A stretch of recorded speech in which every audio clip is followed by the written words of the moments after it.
Today, for episode number 16, I spoke to Fairchild's Career Assistance Advisor, Master Sergeant Erica Northam. I met Erica during my first month here while organizing the Airpower Leadership Academy. Our command chief suggested that I get in contact with her, but I didn't want to include her at first because I assumed that the Career Assistance Advisor would try to make the program into something too professional or require more organization than I believed to be necessary. I quickly realized I was dumb for making that assumption, and Erica has proved to be one of the best decisions for the program.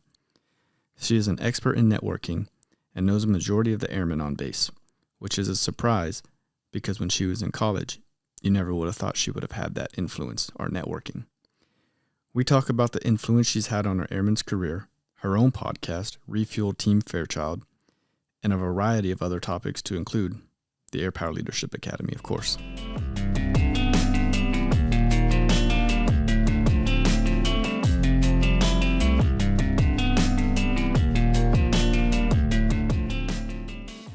So today, for Have a Tisue podcast, man, I have done so many of these. Number 16 is what you are. Had to look up to see where Goose was at. Yeah, nice. Number 16. I've got Erica Northam. She's a Master Sergeant Career Assistance Advisor for Fairchild Air Force Base. We talked about doing this maybe a month and a half ago or so during ALA. Sounds about right. Yeah, so I'm really glad you finally decided to join or found the time. Sorry, I guess it's also my part that you haven't made it out here yet. But thank you for joining me. And to start, tell us about yourself. I'm Erica Northam. I've been in the Air Force for about 17 years. You want basically that kind of stuff? Yeah, just basic stuff. Originally from Juneau, Alaska. Lived there for 18 years. Then I went to Eugene, Oregon after graduating high school. And I was going to college, and college kind of sucked. So I ended up actually being trying to be recruited by the Army. Okay. Growing up in Alaska, all we have is Coast Guard, so I didn't really understand how the military works. And one day I get this voicemail on my phone. This is Sergeant Martin, and I need you to call me back from the U.S. Army. I was like, whoa, what did I do? I've never been in any trouble. I don't know how this works. Yeah. So I call him back. It's like, oh, yeah, I'm just trying to recruit you, blah, blah, blah, blah, blah. My mom's like, absolutely not. He's like, well, I'll come to you, and let me just kind of tell you about all the great opportunities we have. So a lot of great opportunities, but my mom said no Marines and no Army. So that left me Coast Guard, Navy, and Air Force. And growing up in Juneau, the only way out is by boat or plane. And I don't like being on long boat trips, so I can't imagine being on a boat for 6 months or however long Coast Guard people are on boats. Yeah. So Air Force it was. And now you're here. Yeah. I've been to Mildenhall twice, working on the MH-53s a long time ago in the back shop, working on the forward-looking infrared systems. Then I went postal at Ramstein for 2 years. I think you were there too, right? But not at the same time. Spangdahlem. Yeah. I was at Ramstein in 2007 to 2009. Then I went back to Mildenhall for 5 years, working on the KC-135, and then also running debrief. And then I got picked up to go to MacDill Air Force Base to be a field training detachment instructor, basically training to train maintainers to be more better. And then I got the amazing chance to go to Pease, which is up in New Hampshire, a little guard base where we just have an active duty attachment, basically. And I was there for almost a year, and then they decided that the KC-46 wasn't going to be as far along as they thought it would, so they kicked all the active duty out. And 7 out of the 8 of us from avionics shop all came to Fairchild, so I followed them all here. Where'd the other one go?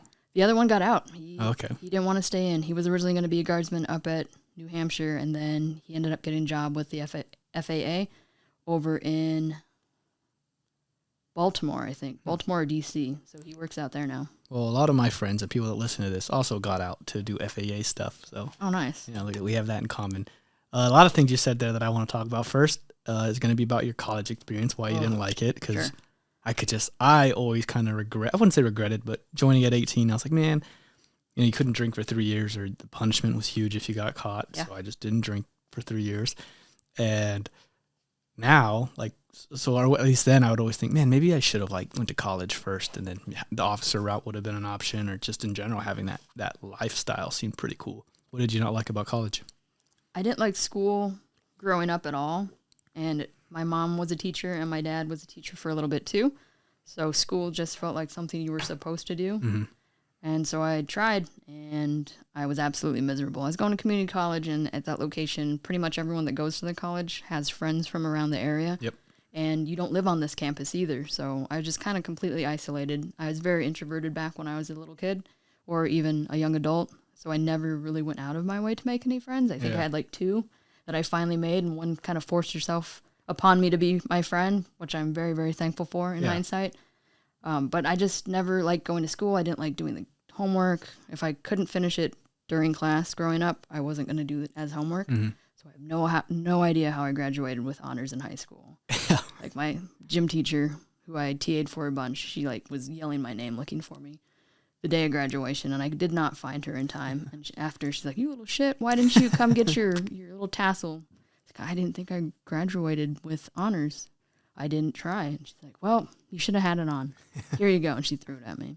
Do you still have that tassel? I do, somewhere. I've moved, much like you, I've moved so many times that I don't know where or what box it's in anymore. But it's weird how humans, we just keep these like little random items and they're special to us. Like just like that. It's a tassel. But I would keep it too if I had it. Yeah. You didn't get any tassels for... I have one that says, 08, just like the year I graduated. But outside of that, no, I didn't have anything special. I have a letter, actually. You can see right there, the W. Oh, okay. Yeah, and the K. Yeah, and I saw your graduation for college, too, which is good. It is good. So you did end up finishing college recently, didn't you? I finished my bachelor's in 2019. Mm-hmm. And finally, you have to, if you're an AETC, basically as an instructor, you have to finish your CCAF if you don't already have it, and you have a year to do it. Okay. So I did not have my CCAF done. Salty maintainer, didn't want to do maintenance. When I first came in, it was basically you had to be a good at your job, first and foremost. Then you could either volunteer or you could do school. So I did a lot of volunteering. Okay. I don't know how many. I probably had 1,000 hours the first couple of years I was in. I coached the Lake and Heath varsity soccer team. I was the assistant coach that year. Oh, nice. So I got to travel with them, and I got to just... Like the high school? Yeah. The Royals? Or what? That's the Ramstein Royals. What are they? The Royals is Ramstein. Yeah. Or the I went to Wiesbaden High School in Lake and Heath. We would lose a lot just because the Air Force bases were so big and had so many students that they just, numbers-wise, they were better. Yeah, I don't even remember. Lake and Heath Eagles, maybe? That doesn't sound right. I wouldn't be able to confirm or deny it, but they're going to hate me for not remembering. I know their colors are red and white. Okay, that's good enough. So what college did you go to in Oregon? Lane Community College. Okay. Yeah, and surprisingly enough, when I was at McDill, I found another person. She was the med tech that takes your vitals and stuff before you get seen by the PCM. Somehow we found out we both went to Lane, which is really, really weird. Yeah, I've never heard of that school. Really small, yeah. I assumed University of Oregon when you said Eugene. That is the big school there. And then LCC is a school that some people will go to then go to Oregon or University of Oregon, save them a little bit of money. So this person you met in Oregon, in Lang, you said, your friend, that they forced their friendship on you. Oh, yeah. Who is this person? Her name is Summer Stefanos. Summer Stefanos. So and she's actually in a band. Oh. And Bodies Be Rivers. So very, I don't know the right genre. Kind of folkish, kind of just mellow. It's pretty good, though. You should give it a listen sometime. Yeah, if I think YouTube would, like, I heard when I was reading the things, you can't just play music or they can, like, take your video down, but I'd be tempted to just play the music, right? We should have asked her ahead of time for the rights. It would have been a whole new process and things I would have learned. And she probably would have said yes. Yeah. But I think that's cool what she did, forcing her friendship on you. I feel like I try to do that sometimes, and it usually works. Like, if you just, like, commit yourself to, like, this person's going to like me and be my friend, it's probably going to work out because most people don't do that or take effort. True. So what was it that she did that forced her friendship on you? And what do you think it was about you that she wanted to do that? I'm not sure why. We did end up sitting right next to each other in this botany class because I didn't want to kill any animals or dissect any animals. So plant class was the best way to go for me.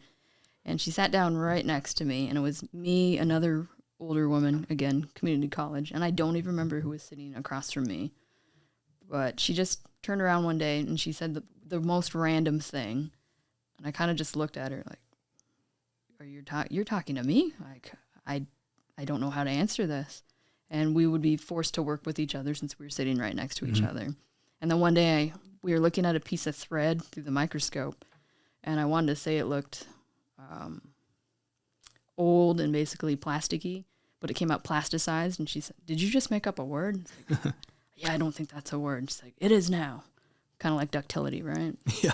I remember that one. Always making up words, I guess. What's- That's not a made-up word, but plasticize, I think, is. I think so too. What was ductility? I can't even say it. Ductility? What is it a synonym for? So the ductility is next to flexibility. Okay. There's a way to describe flexibility, and of course, flexibility is a way to describe resiliency. Yep. So I get very tired of hearing certain words. Yep. And I think if nothing else, it forces people to kind of wonder what the heck I just said, and then they can Google it. Uh-huh. Or I can't remember where I said it last, but again, people were like, yeah, maybe we'll use that. I'm sure they won't because it takes effort to remember new words. Yeah. But yeah, I already forgot it. Yeah. Ductility. Yeah, I remember saying the word buy-in a few times in like one day, and you were like, "Ugh, I don't like that word." I was like, "Oh, no, I don't like it either." But what other word? There's no synonym for that. I haven't found one yet for that one either. But I get what we want, but the buy-in to me from a consumer and a seller aspect just feels like all I want is however I can just get what I need from you. Okay. Versus I want to create an environment where you want to be here or you have a reason that you want to come back, not just I have a product that you need and you just want it. Yeah. If that makes sense. It does make sense. I feel like, this being a leadership podcast and stuff like that, getting buy-in, there's not a new word for it, so we're going to just overuse that word for the next hour or however long we talk for. But getting that is extremely difficult. Anytime you start something new, I feel like you really have to put in effort on how are we going to get buy-in from people. Yes. Like you have to put thought into it. You have to have a plan or it's just not going to work. Yeah, I feel like it's just so difficult to get that a lot of people just hope it happens and don't try. Yeah. Do you agree with that? Yeah.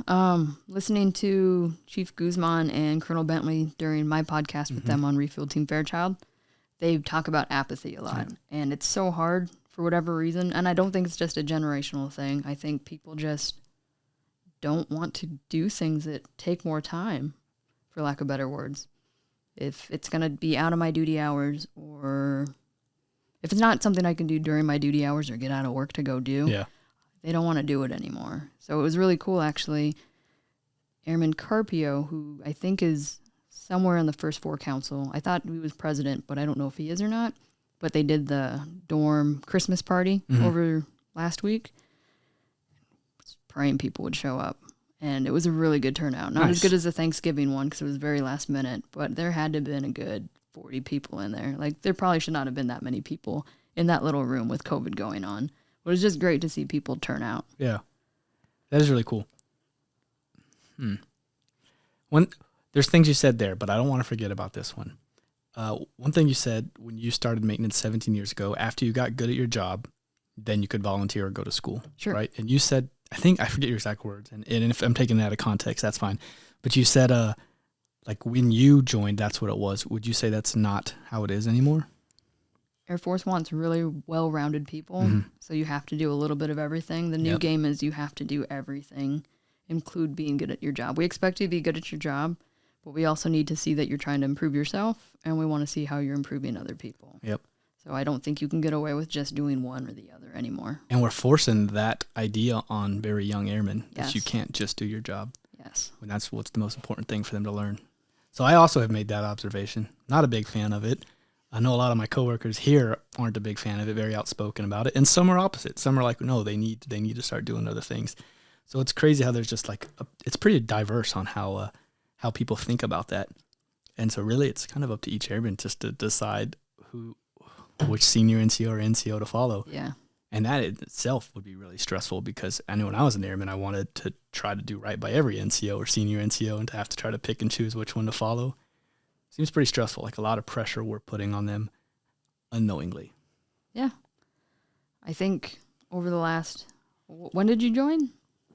08. 08, so around 2012, 2013, 2014, when we had that big force get people out of the Air Force. I don't think we've recovered, and I know hearing from my predecessors that this is not the first time this has happened, but I feel like this is the first time we haven't recovered, or at least that's what it really feels like, because growing up, I always had, as a A1C, I had senior airman, staff sergeant, everything above that I knew they knew what the heck they were doing, and they could do it really, really well. And now I look at airmen, and I look at their role models, and it's not for lack of trying, but we are forcing them to do all this stuff and promote so quickly because we're trying to fill that middle gap, Yep. seasoned staff sergeant, tech sergeant role, that they don't know what they're doing. Not for not trying, just they don't have the experience that a lot of people had when I was growing up. So you knew that the staff sergeant, the senior airman, could take care of you. And if you go out to the line, you're going to be fine. You may mess up, but they know what they're doing and they're going to catch it. Now, I don't know if that always happens. Yeah. And I think that's in every job, but we feel it in a lot of jobs where we just don't have the manning, and I just don't know how to fix that. Again, that buy-in, how do we make people want to stay in? Not just for money, but because they like what they do. And I don't know how to do that yet. Yeah. I feel like our conversation can go down so many avenues and roads on things to talk about, because I agree that I have that same perception for people who joined after me. But then I have to think, like, are they really that much different than I was when I was that younger at that point? Or is it just now that I'm at year 12 or 13 that when I see someone at year 6, they don't know what I know right now? Why don't they know that? And like our own egos is what's making us think that they're just not as competent or good as we were. Does that make any sense? It does. Yeah. We talked about it somewhere earlier in the week, that it feels like the average time for a master sergeant now is about 12 to 13 years. That sounds right, yeah. And when I grew up, I don't know how old it was, but I didn't make it till I was at 16 years. And I told that to Senior Master Sergeant Godbolt, who just recently retired, and she looked at me and she said, "Oh, that's so fast." And I was like, "No, that's not fast at all." It's like, well, when I grew up, that was a very fast master sergeant. Yeah. It's like, oh. So I think we are expecting, and people want to make rank way earlier than, maybe it's not even that they want to make rank way earlier, they just are. It's your only sense of validation. Yeah. Get promoted. Yeah. Otherwise, these people are better than you. To an extent. Yeah. I knew thought about that. And what you just said makes a lot of sense. A lot of the guys that I really looked up to growing up were retired civilians doing their traffic. Most of them retired as tech sergeants. Okay. And they did their 20 years. And so the way you put it actually makes a lot of sense, that we are promoting way faster. So maybe that expectation that I said earlier is, valid. And it's not to say that young people can't be really, really efficient. I just don't think they have the experience that people older than me especially had growing up. Sure. As role models. I think we're just expecting too much out of the staffs and the techs, and as supervisors is doing school, volunteering, writing the EPRs, doing the ACAs, being good at their job. There's just not enough hours in the day for them to also have somewhat of a social life. Mm-hmm. Or if they have a family, how do they make all this fit into this much space? And I think we're expecting them to, and I don't think it's not that we didn't do that when I was growing up. I think we just don't have as many people to rely on. That's fair. Every tasker that comes, I'm like, oh, who do I burden with this one? Right? It's never like, oh, it's this person's turn, they're not doing anything. It's who's getting their 7th serving of ice cream today? Right? Who's getting this? We can't leave till it's gone. Yep. Yeah, that makes a lot of sense. Something you said that I liked when you were speaking about yourself is in MacDill. What was it you said you did at MacDill? I was a field training detachment instructor, so FTD. Okay. So you said you made maintainers better. I tried to. And how do we do that? We have classes for them. I taught a transition class for ComNav, and then, I'm ComNav, by the way. And then we also had an advanced troubleshooting course. And then we also had this class called POI, Principles of Instruction, and they teach it here at Det 13 at Fairchild. And that's just a class where you try and teach people the basics of being an instructor. So you teach them how to talk a little bit better. You teach them some of those verbal distractors that I'm trying so hard not to do right now. You teach them how to talk with their hands, talk with their body, and how to work a room. And then also just how to counsel, how to do everything basically a teacher would have to do, for lack of better words. Huh. I've never heard of that class. Didn't know they teach it here. How often do they do it? I think they try to do it at least quarterly. Okay. But it's a really good class. That was my favorite class to teach when I was a field training detachment instructor. I'm just going to start saying FTD now. I think I said that enough times.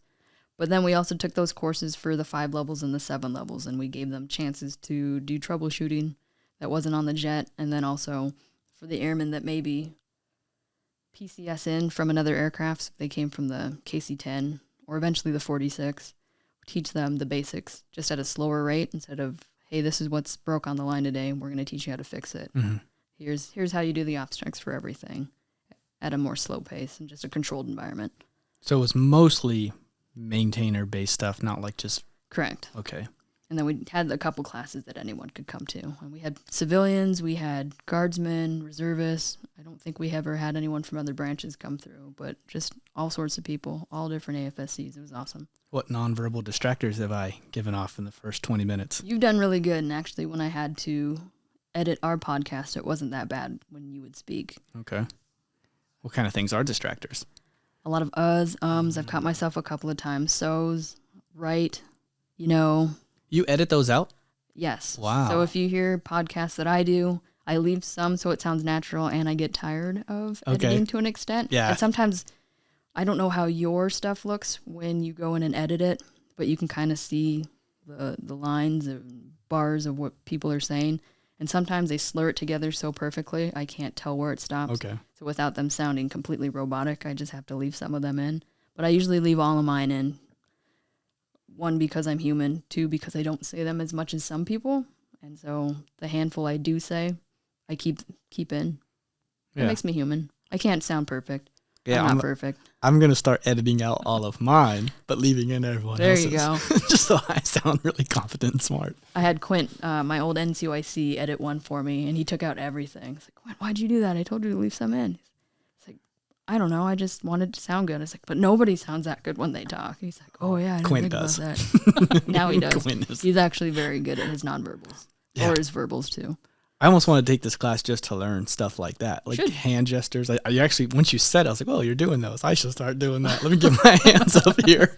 I just don't know what to do anymore. Yeah. And I had an Intel student come through my class, and he wouldn't move, and he would just stand there. He's really good at looking at the audience and on the PowerPoint and then coming back, but he wouldn't move.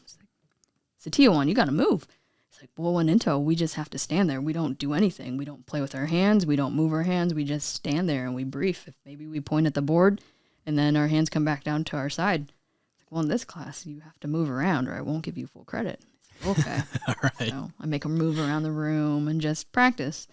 Because, again, we're human, and if you stand completely still, you're probably going to creep out or bore most of your audience. Mm-hmm. So if you can make it natural and you can make it fluid, it helps with the conversation too sometimes. No, that makes perfect sense. And like I said, if you said this earlier, that some airmen will only do things if they get out of work. And in my career field, it's people try to avoid getting out of work because then you're burdening everyone else. I've noticed. Right. Yeah. And that's on my list of things to talk to you about, or just air traffic airmen in general. So it's kind of like, I would love to do that class, but then just asking to leave work for 2 days or how long that course is. 2 weeks. 2 weeks. Yeah. Like that's a huge ask. And stuff like that is like what makes going out and being a better airman difficult, is just based on the culture of your career field. True. Could Flightline maintainers just be like, hey, I'm going to go take this 2-week PD class? It's designed, I mean, it's not designed for them, but in order to be a maintenance maintenance qualification training program instructor, so the ones that are within MXG, they have to go through that class before they're supposed to start teaching. It's also available for the, not CBURN, but the Self-Aid Buddy Care, TCC, whatever it's called now, and CPR class. They're supposed to go through those classes. Okay, but so they have to, like it's built in, you have to do this to advance. It's not just optional. They have to if they're going to be an instructor. So if they're going to be part of that elite group in MXG, they have to go through that class. The one here at Fairchild? Or at whatever AMC base. I don't know if ACC does it as well, but AMC definitely does. Oh, yeah. I'm going to look into that, and I want you to call out my nonverbal. So when we did ALA class together, she was also ALA cadre, I remember you saying something like you taught in a class, and I was like, we're about to teach a class, and I was like almost too stressed to like have a conversation. I was like, hold on. So now that you said that, I was like, you've actually told me this before. I just didn't inquire about it. But that makes sense, because I remember saying like, I know I made this Word doc. I think I know what to say, and cut in whenever you need, because I know I made this and I didn't really share it with you too far in advance. And you're like, I'll be fine. Like, I taught this class. And I was like, okay. And you did do fine. At least I think you did. So, yeah, that you can, I guess, attribute that to that class potentially. Yeah, I was very, very introverted, and I still technically am an introvert. I think Miss Altmaier says it best. In certain jobs, you have to be extroverted. So we give everything we have throughout the day, and then I go home and I sleep. especially on the weekends. I'll just go home and sleep because I'm getting all my strength back to do it all again the next week. And I totally forgot what we were talking about. I do that all the time. I wish you did more nonverbal so I could call you out and leave them in there. This is her 18th nonverbal. I've had a couple of I've caught myself. Cool. So what did you think about ALA? You were one of the first cadre. You made it through. You put together the graduation and helped teach the first class. How was your experience with it? I enjoyed it. It was really cool because I think I told you before we started, I recognized probably 8 out of the 16 students that I had worked with in various different things. Emmy is one of my Airmanship 300 teachers or instructors. Oh, okay. Sergeant Davenport, Jessica, she was actually my before I had an NCOIC, she kind of helped get me my mentors in FTAC. Okay. I met Amanda because I accidentally called her Rachel at a PT test. She's like, I look like a Rachel too. That's a pretty common name. Which Amanda? Other cool Amanda. So WSA Chaplain Amanda. Okay, Wilson. Wilson. I never knew which Amanda was which. Like cooler. I didn't know Cool that. Amanda is Amanda Sellers because they dubbed her that. And then other cool Amanda is Amanda Wilson. Okay. And then I had met Olivia a handful of times. She was at the AFSA convention. Connor came through one of my classes, my NCOPE class. So I had met a handful of these guys. It was really cool. And I knew Sailor from the DWIG. So I got to know them better. And I also got to meet a bunch. And then I knew most of the maintainers already. Jeff and Jared and Dylan. Yep. And then I didn't know Landon, so that was cool to meet him. Okay. He was one of the... I liked him a lot. He was very outspoken. Yes, very crew chief-like. Yeah, that's a good way to put it. Very brash, but everything he said, I mean, he never said anything to try and offend anybody or to make it awkward. He was just telling people how his experiences had been. Mm-hmm. But ALA was great. It was really cool because I love, now that I know Goose, and I got to meet Anthony and then Bobby, and then I already knew Scott. I always want to call him Doug for some reason. I guess because his last name is Douglas. He looks like a Doug. I hope you're okay with that. Like Doug Funny. You know, you watched that cartoon? I did. I do, or I did, but I don't know if he would like to be called that. Oh, okay. Well, I'm sorry, Scott. It's a good character, though. All right, I agree. Doug Funny's a really good character. Main character. Yeah. But it was really cool to meet him on a different level, too. And then, again, getting to know the students and getting to know you, because that was a fun interaction the first time we talked on the phone. I don't know if you're going to bring that up or not. We can. Yeah, sure. I don't want to hide it. So when I first invited Erica to be a cadre, I actually didn't invite her. Chief Guzman told me to. I don't know if he told me to. He strongly suggested it. He said, give her a call, I think his words were, in a face-to-face meeting. So I said, okay. And I called you, and I was like, hey, I said, like, hey, I don't know why I'm calling you, but I was told to. I'm doing this thing. Just want you to know about it in case people ask. Yeah, you're like, I'm doing this ALA thing. I'll send you a trifold, I guess. I'm not really sure So why I'm calling you. Chief Guzman said to reach out. Do you want help with the planning, or do you want me to be able to put... Oh, I think you wanted just to put it on the share drive. It's like, I can put it in the Fairchild all. Is that all you need from me? And you're like, I think so. I don't think I need anything else. Well, I wasn't that stuck up. It's like, oh, why? Is it because I'm a CAA? And you're like, yeah. What about a CAA? Just too blue, I think, or too PME. Well, I've been an FTD instructor, but I still say all the words I'm not supposed to say and tell people what's on my mind, whether it's right or wrong, or Air Force answer or not. But if that's not the right person, I completely understand. And I was always so busy that it would have been the end of the world if you had said nah.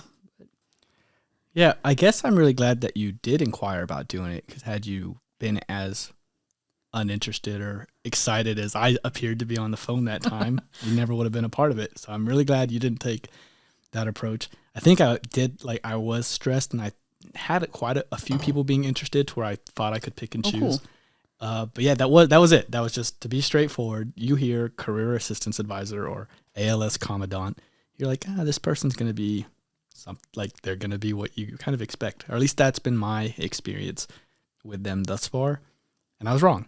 And I'm glad I got to learn that. Even Brad Wenning sat in a class, the ALS commandant here, and even he seemed pretty cool. It's very chill. Yeah, you just kind of have these preconceived ideas of positions in the military. Yeah, I think you would have liked Sergeant Staten before him, too. Who's that? She was the commandant right before Brad took over. Okay, yeah, I met her at the tower. You brought her by, right? Oh, yeah. I think you would have liked her, too. Yeah, she gave me a great first impression, so I need to, yeah. You know what sucks? My favorite book ever is Dale Carnegie, How to Win Friends and Influence People. And it basically just says, like, always be excited to talk to people. They'll know if you're not. You have nothing to lose by just being positive. And I completely didn't do that with you, and it worked out. So maybe I need to pick a new favorite book. I think you challenged it too, whether you meant to or not, by telling me that the position I was in was the reason you wouldn't think I would be a good fit. And that kind of made me go, wait. Is it because what about the job makes you think that CAs wouldn't be good at it, or I wouldn't be good at it in general? So it was a little bit of a challenge, I think. It was. And I think because you said it made me think, well, why do I think that? Because I also probably would have thought that about first sergeants, but then I quickly realized that once I became a senior NCO, wow, first sergeants are pretty cool people. Yeah. But as a NCO, I didn't really think that. They have that really crappy job sometimes where people come to them with their problems. And as they mentioned, people sometimes just forget to follow up with their successes. So they're the ones that have to be the bearer of bad news. They're the ones that have to pick you up in jail. They're the ones who have to take you to the interrogation room. Yeah. They're the ones that have to come knock on your door when you fail a room inspection or when your airman's in trouble as an NCO. So they kind of get the brunt of negativity, and it's not as often where people come back and say, hey, I know I got that DUI a long time ago, but I just made staff, or I just made tech, or master sergeant even. You ever wanted to be a first sergeant? No.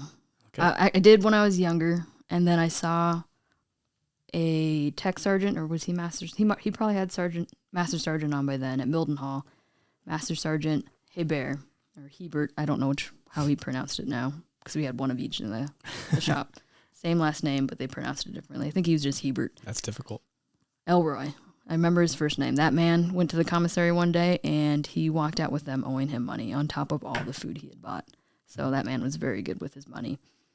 But I watched how it changed him. And again, maintenance is its own beast. The commissary owed him money? Yeah. Huh. Coupon guy, huh? Yes, coupons for days. Nice. But I watched it change him, and he was just an undershirt. He'd never gone to first shirt school. But I watched how he was the bubbly, happy, want to help everybody, to, man, please just don't talk to me. Like, you could tell he just was wore out. And we had a lot of your family sometimes. And I just saw how run down he was. I don't want that. I don't want to feel like that. I like to sleep in. I like to sleep, period.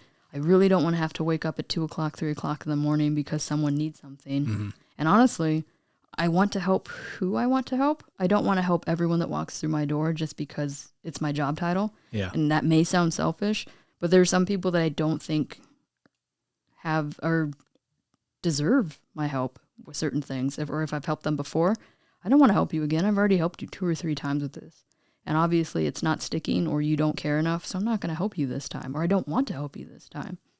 So again, kind of selfish, but... It's very human to say. I think we all feel that way, just very few of us would say it. And as a shirt, it's your job to keep carrying. Yes. So not doing a shirt. So as a career assistance advisor, can you just kind of decide, like, you're not following through, you're not doing what I tell you to, I'm not helping you? I still have to help everybody, and I'm going to, but the severity of what walks through my door versus what walks through a first shirt store is completely different. Okay. Retraining, it can be the end of the world if you don't get picked up for some people, or at least the end of their career because they don't want to stay in. And it sucks, and I never want to be the reason someone isn't able to, but I can only do so much. When we were at Whitworth College the other day, Mr. Tim, I can't remember his last name, maybe Caldwell, he said something. He's like, I can only meet you halfway. And I was like, well, you know what, that's really... It makes sense. I can't do extra for you. I could, but I'm not going to, because at what point, if you really want to retrain or you really want to commission, are you going to put the effort in? I can meet you halfway. I can do what I can for you and help you out, but it has to be something that you want. And I get to kind of, I help everybody, obviously, but the severity of aftermath, I guess. I've had a couple people say, you know what, you helped me, and I got to cross-train. Or retrain. It's retrain, not cross-train, not reclass. I hear it all. And I still say the wrong thing. It all means the same thing. That's just like the official term is retrain? Retrain. Okay. I say reclass sometimes if they're 9 alpha, which means they have to leave their career field, but it's probably still just retraining. But yeah, it's totally different. And then I still have people that'll just come talk to me, and sometimes I do have breakdowns in my office, but it's nothing that I have to worry about reporting either, to an extent. I'm not a mandatory reporter. Of course, if someone tells me certain things, I am going to report it because as a senior NCO, we have to.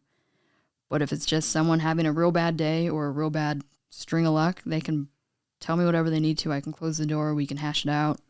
And that's as far as it has to go. As long as they're not going to hurt themselves or hurt somebody else, I don't have to tell anybody else unless I want to. I had one guy come in and retraining just didn't work out for him for some reason. And we talked for a long time. Wasn't anything we could do at that point, but at this point we were just hashing it out. And then I mentioned, you know what, if you talk to your senior, which was Senior Castleberry, he maybe can put you in as a UDM or training monitor or somewhere else, just get you out of the career field, let you rejuvenate yourself for a little bit, maybe be CSS protocol, go somewhere else for a little bit, come back and see if you're feeling better. And after we talked and he said he would go talk to him, I reached out to Senior. And I was like, just so you know, Finocchio's going through all this stuff. You really wanted to retrain. It's not going to work out right now. But if there's anywhere else you can put him in the ladder, he's very interested in UTM. So if you have a position with Sergeant Ochoa that maybe he could go work with her for a little bit, that would be awesome. And I think within the month, a job randomly opened up on MyPers. And it was because Senior had talked to somebody and they got another slot open. And that slot should have been even shown up on there because it was directly for Finocchio. But now he's a training manager. And I think he's still stationed here because I just saw him the other day, earlier today. But that stuff is kind of fun too. And that's kind of the rewarding stuff that I get. And it's very much like a first year job, though, where we don't always hear the happy endings. Mm-hmm. Sometimes they'll come bring it back to us. And sometimes they don't. So I like to think that I'm helping more people than not, but I'm sure you're not hurting anyone. I thought I did mess up someone's chances of going overseas. I got it mixed up. I'll look at the camera for that one. I got it mixed up, and I swore I heard someone say that as a first-term airman on a BOP, base of preference, you could go anywhere to include overseas. So this is what I told that kid. He's like, oh, yeah, like light in his eyes. I'm an airman. You, the career assistance advisor, told me this. Yeah, and I thought that I thought I was right, and that was one thing that people just got wrong because there are myths like maintainers can't retrain. Yes, you can. Our ETP is lifted. So I thought I had this one. This was a huge thing. And then I reread the reg, and I couldn't find it anywhere, and I asked everybody else, like, no, that's not true at all. Where did you come up with that? I swore someone told me that during the training week, but now, and I tried to find every single person I had told that to, because it was just a handful. And I saw the kid, he was working augmentee gate guard at the back gate the other day. I looked at him, and he looked at me when he saw my name. I was like, oh, yeah, you were the one trying to go overseas. And I was like, I'm so sorry I lied to you, or, like, told you bad information.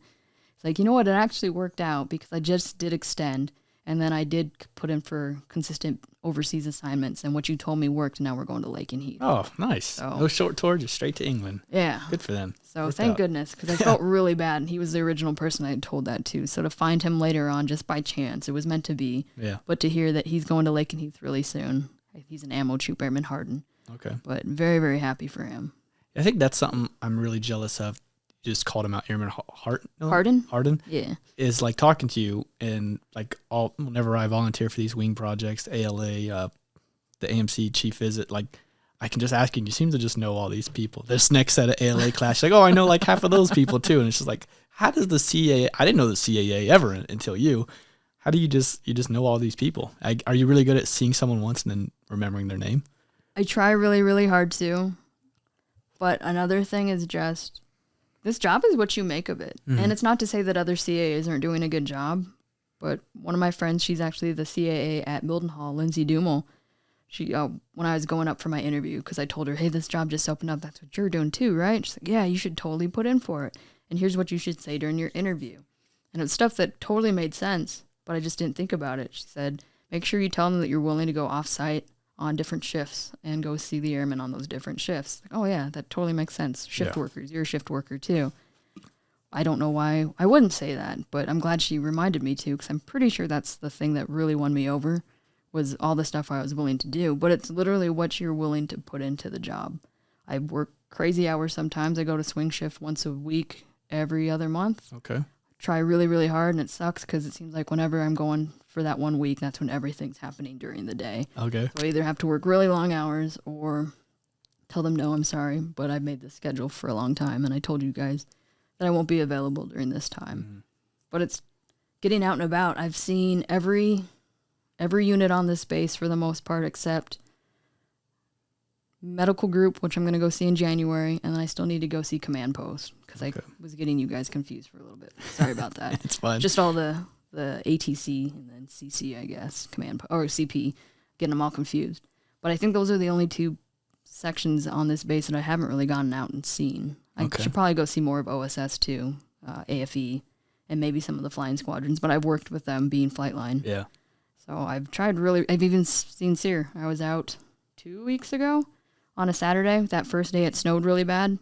I went out to Chihuahua, and I spent the day with the SEER instructors, and they were telling people how to do stuff. I do think that is cool. I remember I had only been here for a few months, but coming up one day on the day shift, and you had a bunch of your cards sitting in the tower cab, and I was like, hey, what is this? And someone was like, oh, the career assistance advisor came through. I saw on, like, we have a log.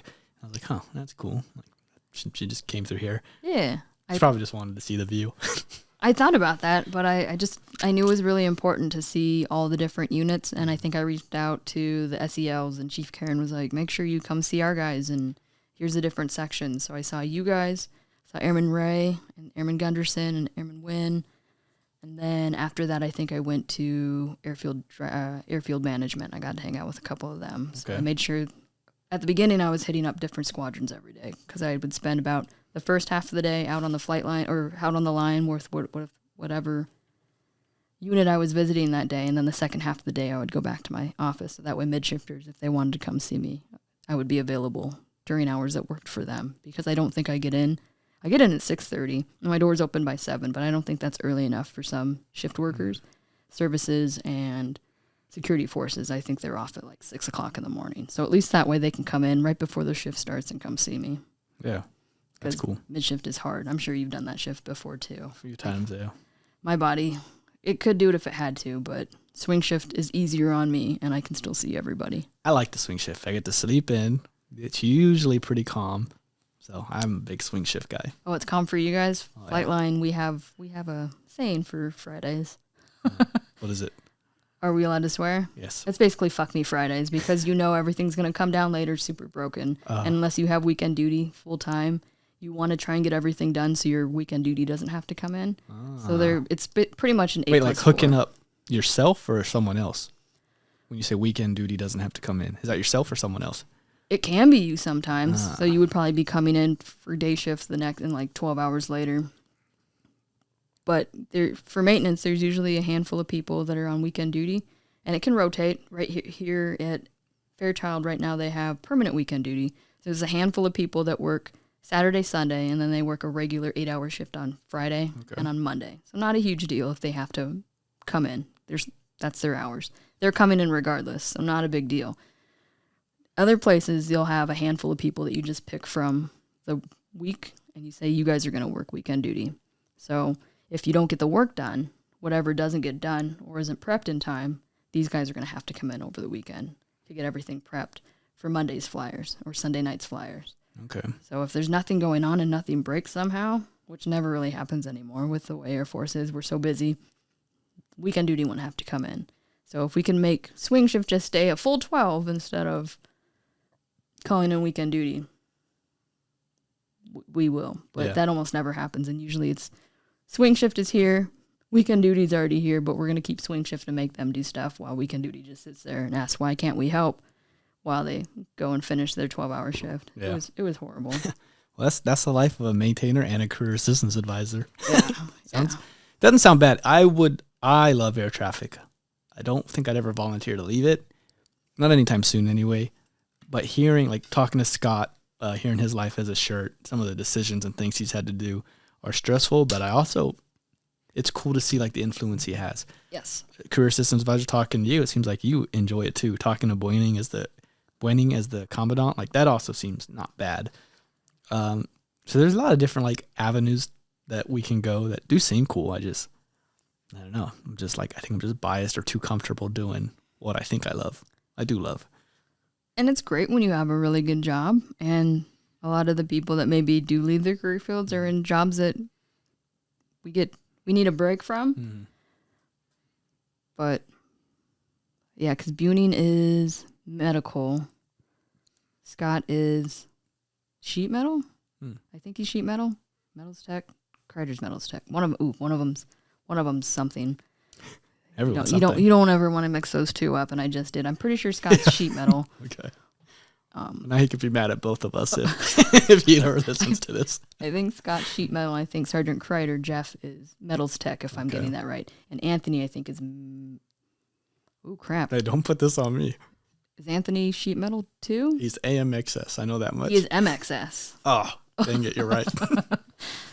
I'm going to edit Anthony, that. I can't remember what you are now. He's friends with a lot of metals tech people because that's who was making the gifts at the original. He must be metals tech. I'm going to go Anthony's metals tech, Kreider's metals tech, and Scott is sheet metal. Final answer. Since I know all three of these, I'll have them verify and get mad at you if you're wrong. Fingers crossed that I got that right. So about 5 minutes ago, you talked about knowing Airman Gunderson, Airman Ray, and Airman Wynn. Those are all air traffic airmen. Yes. What is your perception of air traffic airmen? They seem really, really driven, especially. I don't know Wynn very well. I've only met him a handful of times. Okay. Gunderson came through my first FTAC class on my own. And then Ray, I think he just volunteered for a bunch of the panels, the airmen's panels, and listening to him talk. They just have a certain level of, I'm going to say this word, but it's probably not the right one, maturity, where their job is really, really important. And it's not that other jobs aren't important, but you have to be, when you're on headset or however you guys, whatever you guys, whenever you guys are plugged in, it takes a certain level of commitment that not all jobs take throughout the time they're doing whatever they're doing. Like if I'm doing an ops check on a radio out on the flight line, I push a bunch of buttons and I wait to see if it's going to be good or not. And then I can just shoot the shit with whoever's next door to me or next in the next seat over, where you guys don't really have that luxury when you guys are plugged in. Mm-hmm. You have to be ultra focused, and you can just tell that they work at a different level. So yeah, that's good. I like to think air traffic, obviously everyone has to have pride in their own job, but definitely something I think a lot of us try to instill to like be better, not make excuses. So it's cool to hear that is somewhat perceived from people outside of our own career field, different groups. I was once on not me, something I did was on the Airman NCO page, and it had thousands of likes, or like laughing faces, actually, not likes. This was like 2017. And my buddy Justin Bearbash, he had just worked a 10-hour shift, which at Osan Air Base, one of the busiest airfields. And to us, that is very rare, very difficult, very stressful. Just 10 hours, talking aircraft nonstop, thinking, making sure your puzzle's correct. And then he had got home, and I brought him food. I got him a pizza with no cheese, no sauce, just like tomatoes and peppers. And I left it at his door. And I also put a sticky note on his door. I was like, hey, man, I know you just worked a long 10-hour shift. Hopefully we don't have to do that again. But just so you know, we care about you. Something like that. It was very generic. And then I left. And then I messaged him, hey man, I left something at your door. And he's a streamer too. So on live stream, he's like, hey, my friend got me this shitty pizza. But it was really funny. And then also he acknowledged the note, but he left the note on his door. And some asshole decided to take a picture and be like, look at these assholes complaining after one 10-hour shift. Some maintenance person, I assume, because we shared a dorm with them, had done that. And everyone was laughing at it. And I was like, man, they have no idea what a 10-hour shift in air traffic can feel like when you're plugged in the entire time. Oh yeah. And so we we would see everyone laughing, and it was getting shared. And we're I was kind of hurt, but between us, we're they just don't get it. They don't get it. They don't. And maintainers, we're a special breed. We can dish it all day long, and we can take it too, but we like to pick on people, for lack of better words, or just kind of, not even pick on, but just joke about everything. I still tell people the hardest I ever worked was when I was at Ramstein as a postal clerk, or whatever you want to call me. Christmas week. Not even week. From November until, I think, end of January. We're not even allowed to take leave. Unless you're deploying, you can't take leave because it's all hands on deck. And everybody is in their position doing whatever they have to do. I remember, usually it's one truck that comes through, and it's pretty full. It'll have probably 800 pieces, and 800 pieces means just the big bags of mail that they have, and there'll be 10, 12 boxes in there. And a letter tray is one piece of mail, and a letter tray is about this big, so first class mail. Think about all the envelopes that can be stuck in there. And sometimes you get 8 trays, sometimes you get 60 trays. And the trays are kind of broken down by groups of like 5,000. So then we have to break them down to groups of 100. So at Ramstein now they have a nice little machine that'll do that for you, break it into groups of 100. But back in my day, it was me and another person breaking down these letter trays. So I have whatever the reverse of carpal tunnel is. Carpal tunnel affects these two.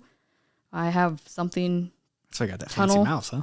Yeah, it helps. But I was pitching mail for so long that I hurt my hand, and I was supposed to wear a brace, but it would slow me down. I could imagine 8 hours, 40 hours a week doing that. I never worked an 8-hour shift as postal. Less or more?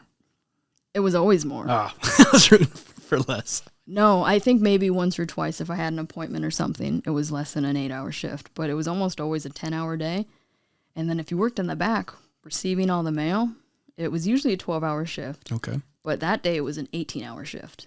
And it was an 18-hour shift knowing you had to come back in 6 hours and do it again. Because just the sheer amount of mail. We had 2 trucks come in that day. By the time we got done unloading the first truck, the second one pulled up. And we were already behind. There's only like 8 of us that night. And so we just see another truck and we're like, maybe it won't be that full. Maybe it'll just have, 50, 100 pieces. It was another full truck, like stuff spilling out. Just, one of those big semi-trucks. And I think all of us collectively cried a little bit on the inside. Definitely sighing. One person physically pissed off and she walked away for a few minutes before she came back. We didn't even finish everything that night. 18 hours. You should have seen the place. It's a big post office back there. Just shit everywhere. Boxes everywhere. We didn't lose anyone's mail. Don't worry. But there's just, if you could see the chaos back there. And then knowing how far behind we were, we didn't even have all the boxes put in their places. Because you put everything in a certain area and then you go write them up so then you can put a little package slip in their boxes. Breaking down the first class mail, you break it down into groups of 100 and then you go pitch it in everybody's mailbox. 10,000 mailboxes at Ramstein. So just the sheer amount of, and then there's the second class mail, so all the catalogs and magazines. And sometimes when you get the double catalogs or triple catalogs, JCPenney catalogs, I don't think those are a thing anymore. Do you remember those things? They're this thick. You can fit three into someone's mailbox, but then they can't open it. And they get really pissed.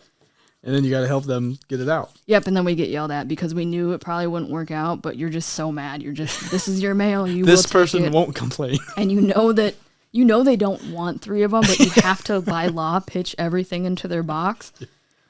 And sometimes people won't come get their mail because it's a really long process sometimes, unfortunately, to pick up packages just because there's so many people on this base and there's only so many people volunteering and working back there. I remember when their boxes would get too full. And I don't know if they still do this. If they do, I'm sorry for whoever's listening that's stationed at Ramstein. But I would take all their junk mail and I would put it in an envelope. And then I would put it in with all the packages and write it up as a package. And then people would come get their mail. And then they wait in line for 15 minutes to an hour to get all their junk mail. But if you just pick up your mail on time, you wouldn't have that issue. So it's a hard lesson learned. And I was allowed to do it because by law, can't have an overflowing mailbox. So we just put it over there and then... Yeah, I think at Spangalum, when I made my mailbox, a thing said, you will check your mailbox every day. I think the thing said that. Literally, it said that, and I was like, that is not possible. Maybe it's a duty day, but it was something just it was some kind of every day. Where I was like, there's no way. You can't expect people to do that. And honestly, if someone just has a lot of stuff, it doesn't matter how often they check it. And some people don't have anything come in, so they don't have to worry about it either. I think we had those little strips too. Yeah. They would say, remove this within 5 days or 10 days. If not, we'll close your box on you, or we'll give you one more attempt, and then we can close your box because you're not using it. Yeah, something that they do cool now, though, is they just email you, so they don't have to send out those strips. It just emails your personal email when you get the code right there to scan. Oh, that would be nice. Yeah, that's what they had in 2018 when I was in Spangalum, so they've simplified their processes. That's awesome. I could I've always wanted to do this, and I just haven't done it. I've always just wanted to watch a YouTube video of me, or an envelope getting put into a mailbox and then just seeing the journey. How does it get from there to my buddy in Africa? Just how does it do it? Did they just look at the zip code? Does a machine read that zip code that I hand wrote and send it somewhere? Yeah, and if you look at the back, I don't know how they do it now because I think they have, again, a new streamlined process, but on the back of letters or the side that the adhesive was on, there used to be all those little barcodes on the bottom of your mail.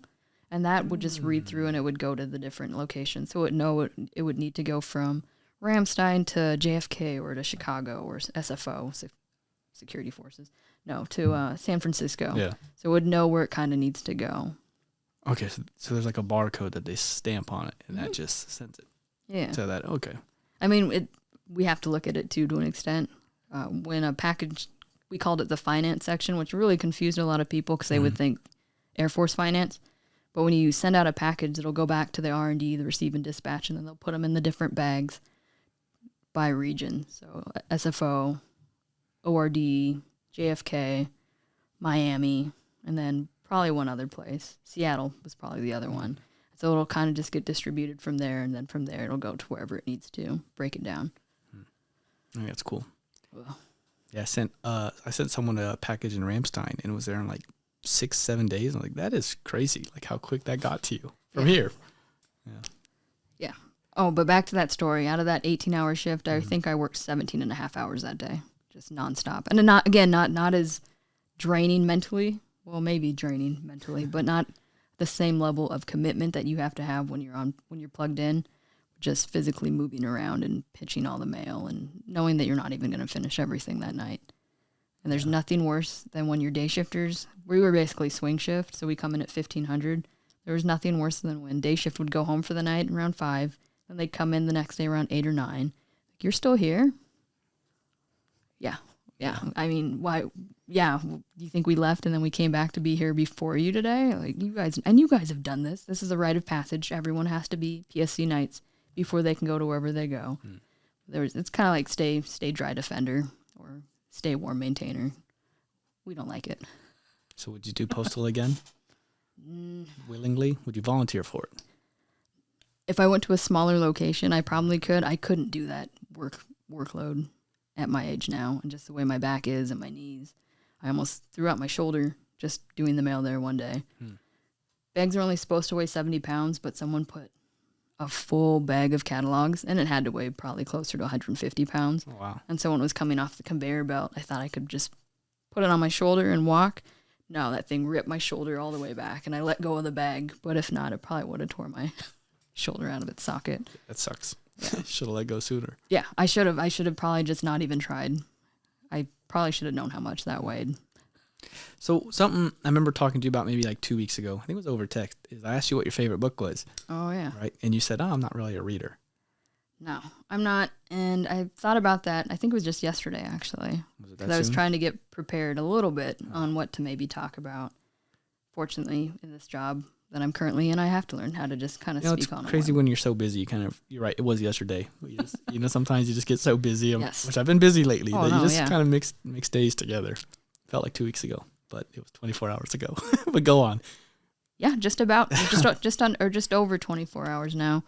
The last book I really read, and this is not my favorite book, but was the Harry Potter books.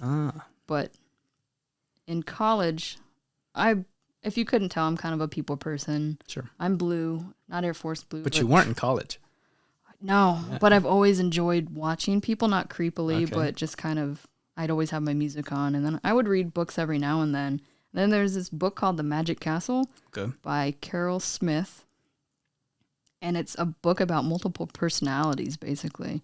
There's this little boy that they ended up fostering, the lady, the author. And this kid was just horrifically abused growing up. His mom was in a cult.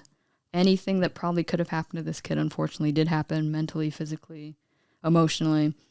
And once this kid was safe with this foster family, these personalities started coming out of him. And basically, he had 8 personalities that, during the most horrific times in his life, would take over his consciousness, I guess, kind of like the movie Split. And they would endure whatever pain he was going through. So as he was in this comfortable environment with the foster family, his body would break down and allow him to go through some of these pain and events that he went through. Like one day, I think his back was just covered in bruises or something. And it was literally just, he was old enough now and in a safe enough environment that his body was releasing all the shit he kept inside, I guess, for lack of better words.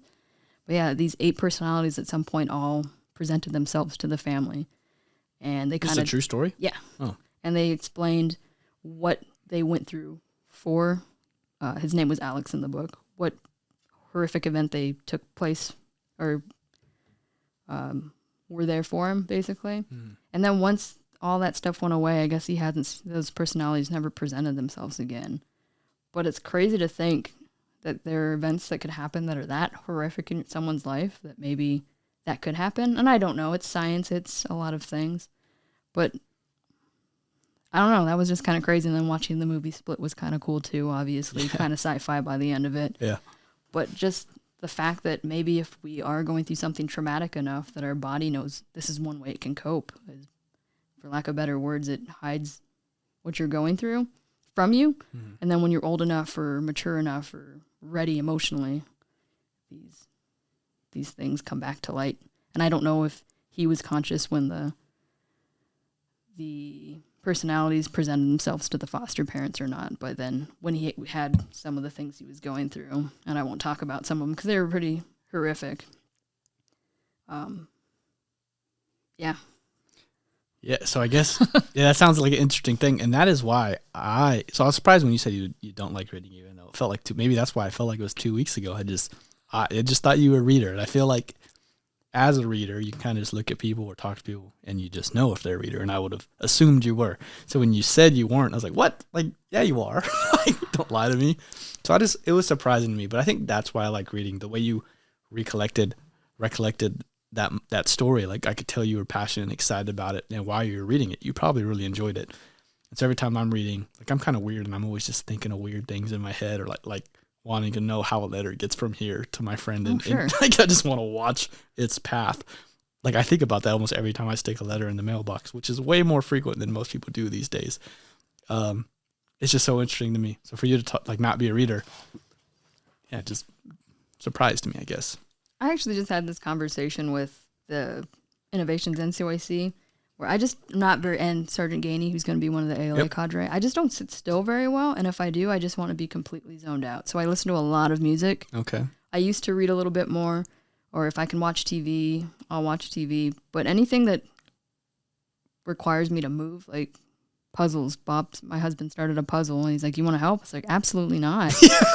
Get that away from me. I didn't like to color as a little kid. Whatever was time consuming that I had to sit there and do something, I wasn't about that. But you can have me sit still for 8 hours listening to music, or if I have to watch TV or something, and I'll be fine. I'll probably fall asleep if I'm watching TV. But if I'm just listening to music, I can completely zone out. I have no responsibility. I'm not trying to do anything. But anything that requires cognitive function, I guess, I'm not about that anymore. That's fair. I like reading, but I have no interest in puzzles. Like, just the idea of like a girl I really like saying, "Hey, John, let's do a puzzle."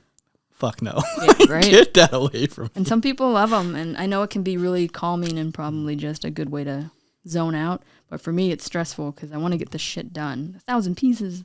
Like, are you sure they're all here? Because I've been looking for this piece for like 20 minutes. It's not here. I'm telling you. That's what happened to Bob. I was like, "You didn't even finish the border." Like, I can't find this piece. I'm pretty sure one of the cats ate it. Like, and she was like, okay. And then so they sat down to do it. And she said within 20 minutes, she was just pissed off because like she flipped all the pieces around, was trying to find the borders. And he was just taking pieces and like stick them in the middle where there's nothing there. And I was like, I would do that. I could just imagine the stress.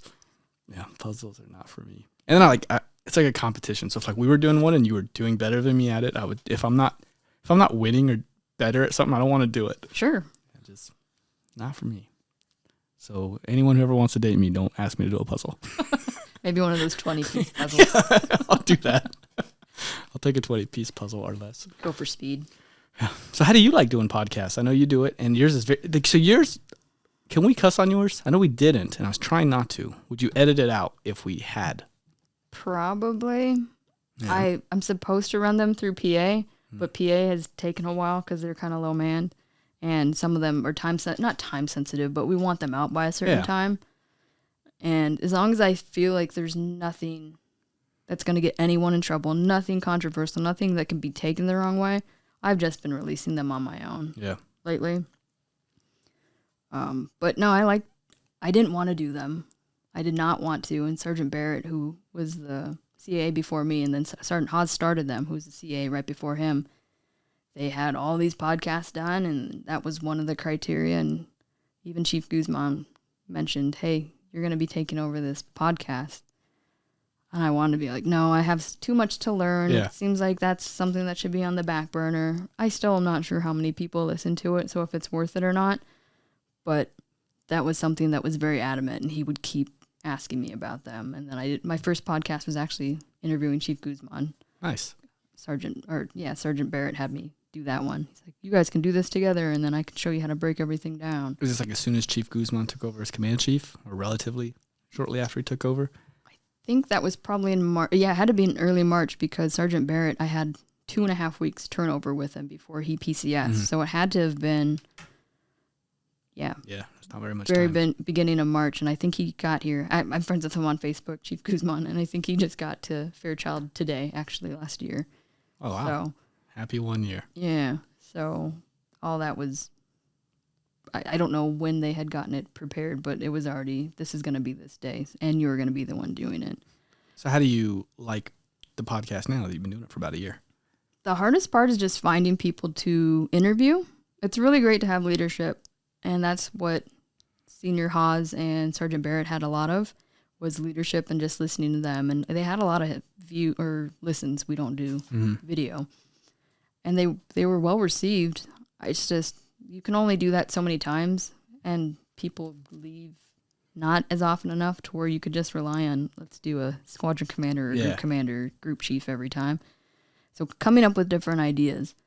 I wanted to do one on what a checklist does not have when you get ready to deploy and things that you wish you would have known. But that one has been hard to find more people to do them. That sounds interesting. So I'm trying to get more. I had Sergeant Quint, who was my first NCOIC, do one. And then I need to find different AFSCs because it's going to be different. Like for us as Tanker 135 guys, we know we're going to go to Turkey or Al Udeid. That's it. And that's not really PII because, or not PII, but OPSEC, because if you look on a Google map, you can find all that stuff very, very easily. But those are the two locations we primarily go. For other AFSCs, you could probably go anywhere when you deploy. Yeah, a lot of places. Yeah. 135s only go so many places. Yeah. So getting different AFSCs, be like, yeah, when I went to Africa, this is what I wish I would have had. Or when I went to, well, it's closed now, but Manas, I wish I would have had a lot more cold weather gear. Yeah. I wish I would have taken that seriously. Yeah, so you're saying you didn't want to do it, but now that you're doing it, you kind of like it. It's just a struggle to get people on. It is. So I'm glad ALA graduated, so then I could do one with so you I could guys. have an episode. And then I'm going to have one with, I think, Jared, Emmy, Kumar, and maybe Jessica. Okay. So they'll all come visit me on the 6th, which is going to be a really busy day, but Oh, yeah, you got 2 podcasts that day now, huh? Yeah, I was like, I think something else is going on the 6th. I looked at my calendars. I have a half hour Something. between. Okay. They'll understand if I'm a few minutes late, but it should all work out. Well, sweet. See, and now we can use this equipment, have that set up in one spot, and Yeah. if you need it. This will be at the ALS. But so anything. I think what is cool about podcasts, and I can say something that I liked about yours, but it is, when I was a kid, my dad used to listen to Rush Limbaugh radio all the time. He was listening to the radio, and radios are kind of gone, and getting news, most people are getting it through social media. Yes. And so having that podcast it's really cool, especially like a local one, because I can kind of stay up to date at my own time whenever I want to, during my drives, at work, if there's no one in my office. True. That's when I listened to yours with Chief Guzman and Colonel Bentley, was on my drive to work, and then I finished it at my office because I was like, hey, this is pretty good. And through it, I learned that when the Wing Awards were going to be February 18th, Yep. I just learned all these different things. I think they talked about Rise or... Yep. Yeah. Like I learned about that, didn't really know what it was, and Gainey then later told me more about it. I learned that they had, for the first time ever, Fairchild created the Wing Team of the Year award, and I was like, hey, my team does a lot of shit. So I jumped on that, asked my commander exec team, like, hey, what's the eligibility for this? Because I think my team can win. They're like, we don't know yet. And so I just started writing one, like thinking, hey, if nobody knows about this, we're going to win. Yeah. But unfortunately, or not, I guess it's good. Other people knew about it because I didn't even win for my own squadron. Like other people knew about this award. So it was cool though, like getting news directly from Chief Guzman, Colonel Bentley, that was cool. Like it, Good. or it's an avenue that where a lot of us line workers or, I work on the other side of the base. I don't get that. If it's not in an email, I will probably never know. So it is a cool avenue to hear what's most important on their mind. I came from Kunsan, and they do it too. They do podcasts out there too. And so like I would stay up to date a little bit through theirs. More so since I left, I'm seeing what these guys are doing. But it is a cool avenue. And I just think most people don't know about it, or they just think it won't apply to them. So they don't want to commit the 40 minutes a week or whatever it is you put out. So I think it'll get there. I think it is the way of the future. It's just growing. And I'm trying to think of, and that's why even in the opening credits or whatever you want to call them, we even say, if you have ideas, I even leave my email address, and I think I say my name in half the podcast. We want them. I'm probably not going to turn most of them down. The only one that turned me down was actually the MFLAC because of all their rules and regulations. Yeah. They can't talk about some of the stuff they offer. But if people have ideas or people want to be on the podcast, I'm sure we can talk about something. Yeah. Have random idea, feel free to say no. I think, as I've been in for 13 years now, I'm saying this because Gunderson, one of our 3-level airmen. I've had awards, I've got hundreds on my PT test, come back from deployments, promotions, everything that I've ever had in my Air Force career, finished my master's degree, everything I've ever accomplished, nothing has ever beaten getting my 5-level in air traffic. Like that is the biggest accomplishment I've ever made, my most proudest moment. Going through tech school where a lot of people washed out, going through training where a few people washed out, and then finally having that, knowing I had a job for the next 6 to 40 years, however long I wanted to do it, where I'd be okay money-wise. Just meant so much, and to like be accepted by your peers because they got you there. To air traffic, it's huge. So when Gunderson gets rated here, probably January, February, I bet like just talking, like letting her talk about her experience would be cool. All the air traffic controllers, I'm sure, would listen to it. I can't speak for the rest of the base, but the air traffic controllers would like it.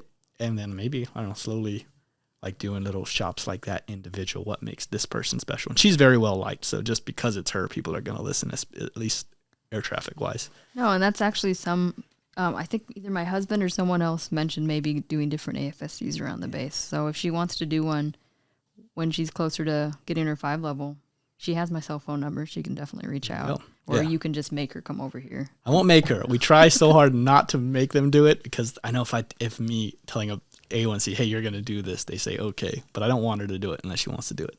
I think she'll probably be okay with it. And if not, you can probably always get Airman Ray. Yeah, pressure her into this. Ray recently got rated. Actually, he got rated before I got here. Okay. So he's been rated for a while now. He just turned 21. Did you know that? Yeah, I saw his birthday pictures. We're Facebook friends too. You're Facebook friends with everyone. It's one good way to stay connected with people. Sure. It's just, definitely is. I always feel weird clicking the add friend button. Like, what if they say no? And then add friend is on there the next day. It's going to hurt my feelings. I don't want to get rejected. It is a chance you take, but at the end of the day, and some people I don't think they even really use Facebook that much anymore. Mm-hmm. So that's what I try and just think is maybe they just don't use it if they don't add me right away. Or every now and then, after like a month, and I even forgot that I tried to request to be someone's friend, I'll get a message saying this person just added you back or finally accepted it. Holy shit, I thought, I didn't even remember that I hit the add to friend button, but here we are. Here we are. Just had one of those the other day. Oh shit, there she is. Yeah. So let's move to this. This is one of my favorite questions to ask people. Your best mentors throughout your career. You said 17 years now? Mm-hmm. Yeah, best mentors, who are they? So this is the other question you kind of had me prepare for. Yeah. And I was talking to my husband last night because I'm one of those out of sight, out of mind people. And for the first 4 years of my career, I was only at one place for 2 years, even overseas. So there's not a lot of overlapping time with some people. So as far as I guess he was kind of a mentor, but someone who definitely always I looked up to and he had my back, and I didn't even put him on that board, was Master Sergeant DeRizio. He was the postmaster at Ramstein when I got there, and he was for about a year and a half. I think he left a little bit before I did. Is a postmaster E7? Yes. Okay. So Master Sergeant DeRizio, and he was just one of those people that you know how you say, do as I say, not as I do, or whatever, and it should be do as I do, not as I say. He would be out there on the line with us, pitching the mail, writing up boxes, handing out boxes, whatever he needed to do, even though he had paperwork he should probably be working on. I worked in customer service for a while, and people don't want to hear this, but the customer is not always right in the military.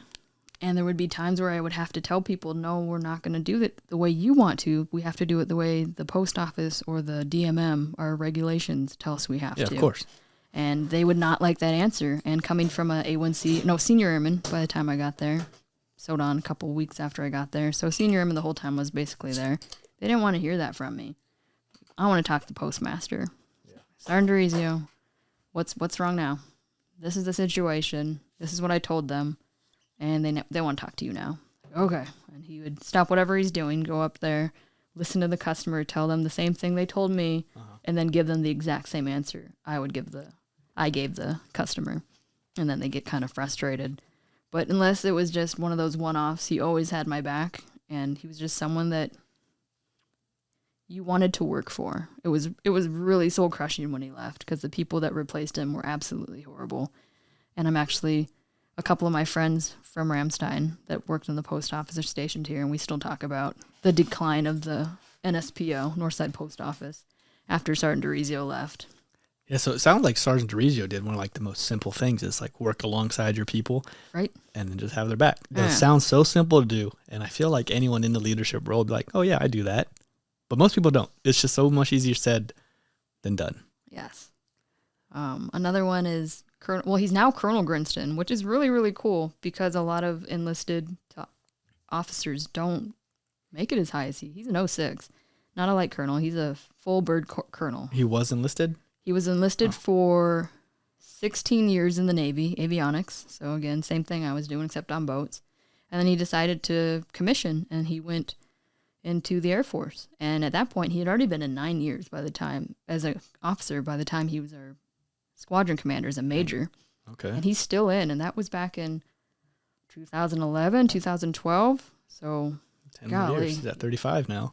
Yeah, he's been in forever. But my first interaction with him was over a troop. There's no nice way of saying this. He's just kind of a piece of shit.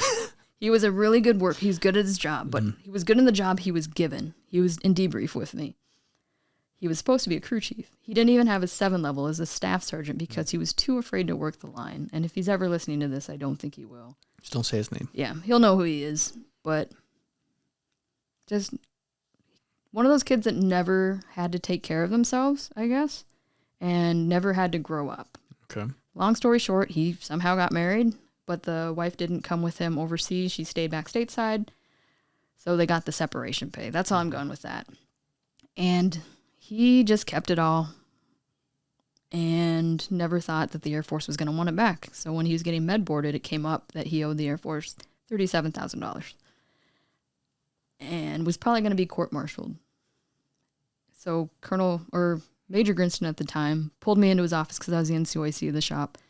Every rooftop was in that. Every senior master sergeant, our chief, was in there. They just want to know, everyone was ready to let this kid out of the Air Force. That's the nicest way of putting it. He was more of a hindrance at that point than he was a help. Mm. But Major Grinston only asked me about his work performance, and I couldn't dock anything he did work-wise because as a debriefer, he was spectacular. He was the person I asked questions to. So you can tell all leadership's waiting for me to just icing on the cake, throw this kid under the bus, and here Major Grinston is asking me only work-related questions. And one question he asked me was, how could he be good at his job if he's only a 5 level and he's not all systems qualified? And that, challenge, right? Well, sir, none of us are all systems qualified. In fact, I think there's only 1 or 2 people in the AMXS that are. 2, I'm probably the closest, and I'm nowhere near. And it just happens because I'm a spec. And in England, we helped everybody out, so I could do IFCS job a little bit. I could do E&E's job. Could do jet stuff, and I could also do crew chief and hydro stuff. So I could do a little bit of everybody's job. Mm-hmm. And I know I'm not anywhere near all systems qualified. So to say that means none of my guys are qualified, and I like to think I have a really strong team. So that was the first time I kind of bucked up against him, like, no, you can't say that about us. We're really good. And regardless of him being a 5 level, he's still a really good debriefer. Mm-hmm. And then all he did was ask me work. I waited for him to ask me about anything else, and he didn't. And by the end, he's like, yeah, you're done. Thanks.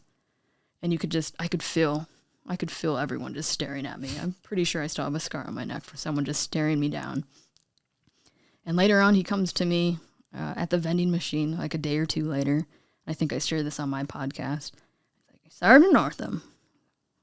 And back then, staff sergeants and commanders, no, we don't, especially back then, 2014 probably, 2013, 2014. You don't have that rapport with your commander. It's like, I'm really proud of you.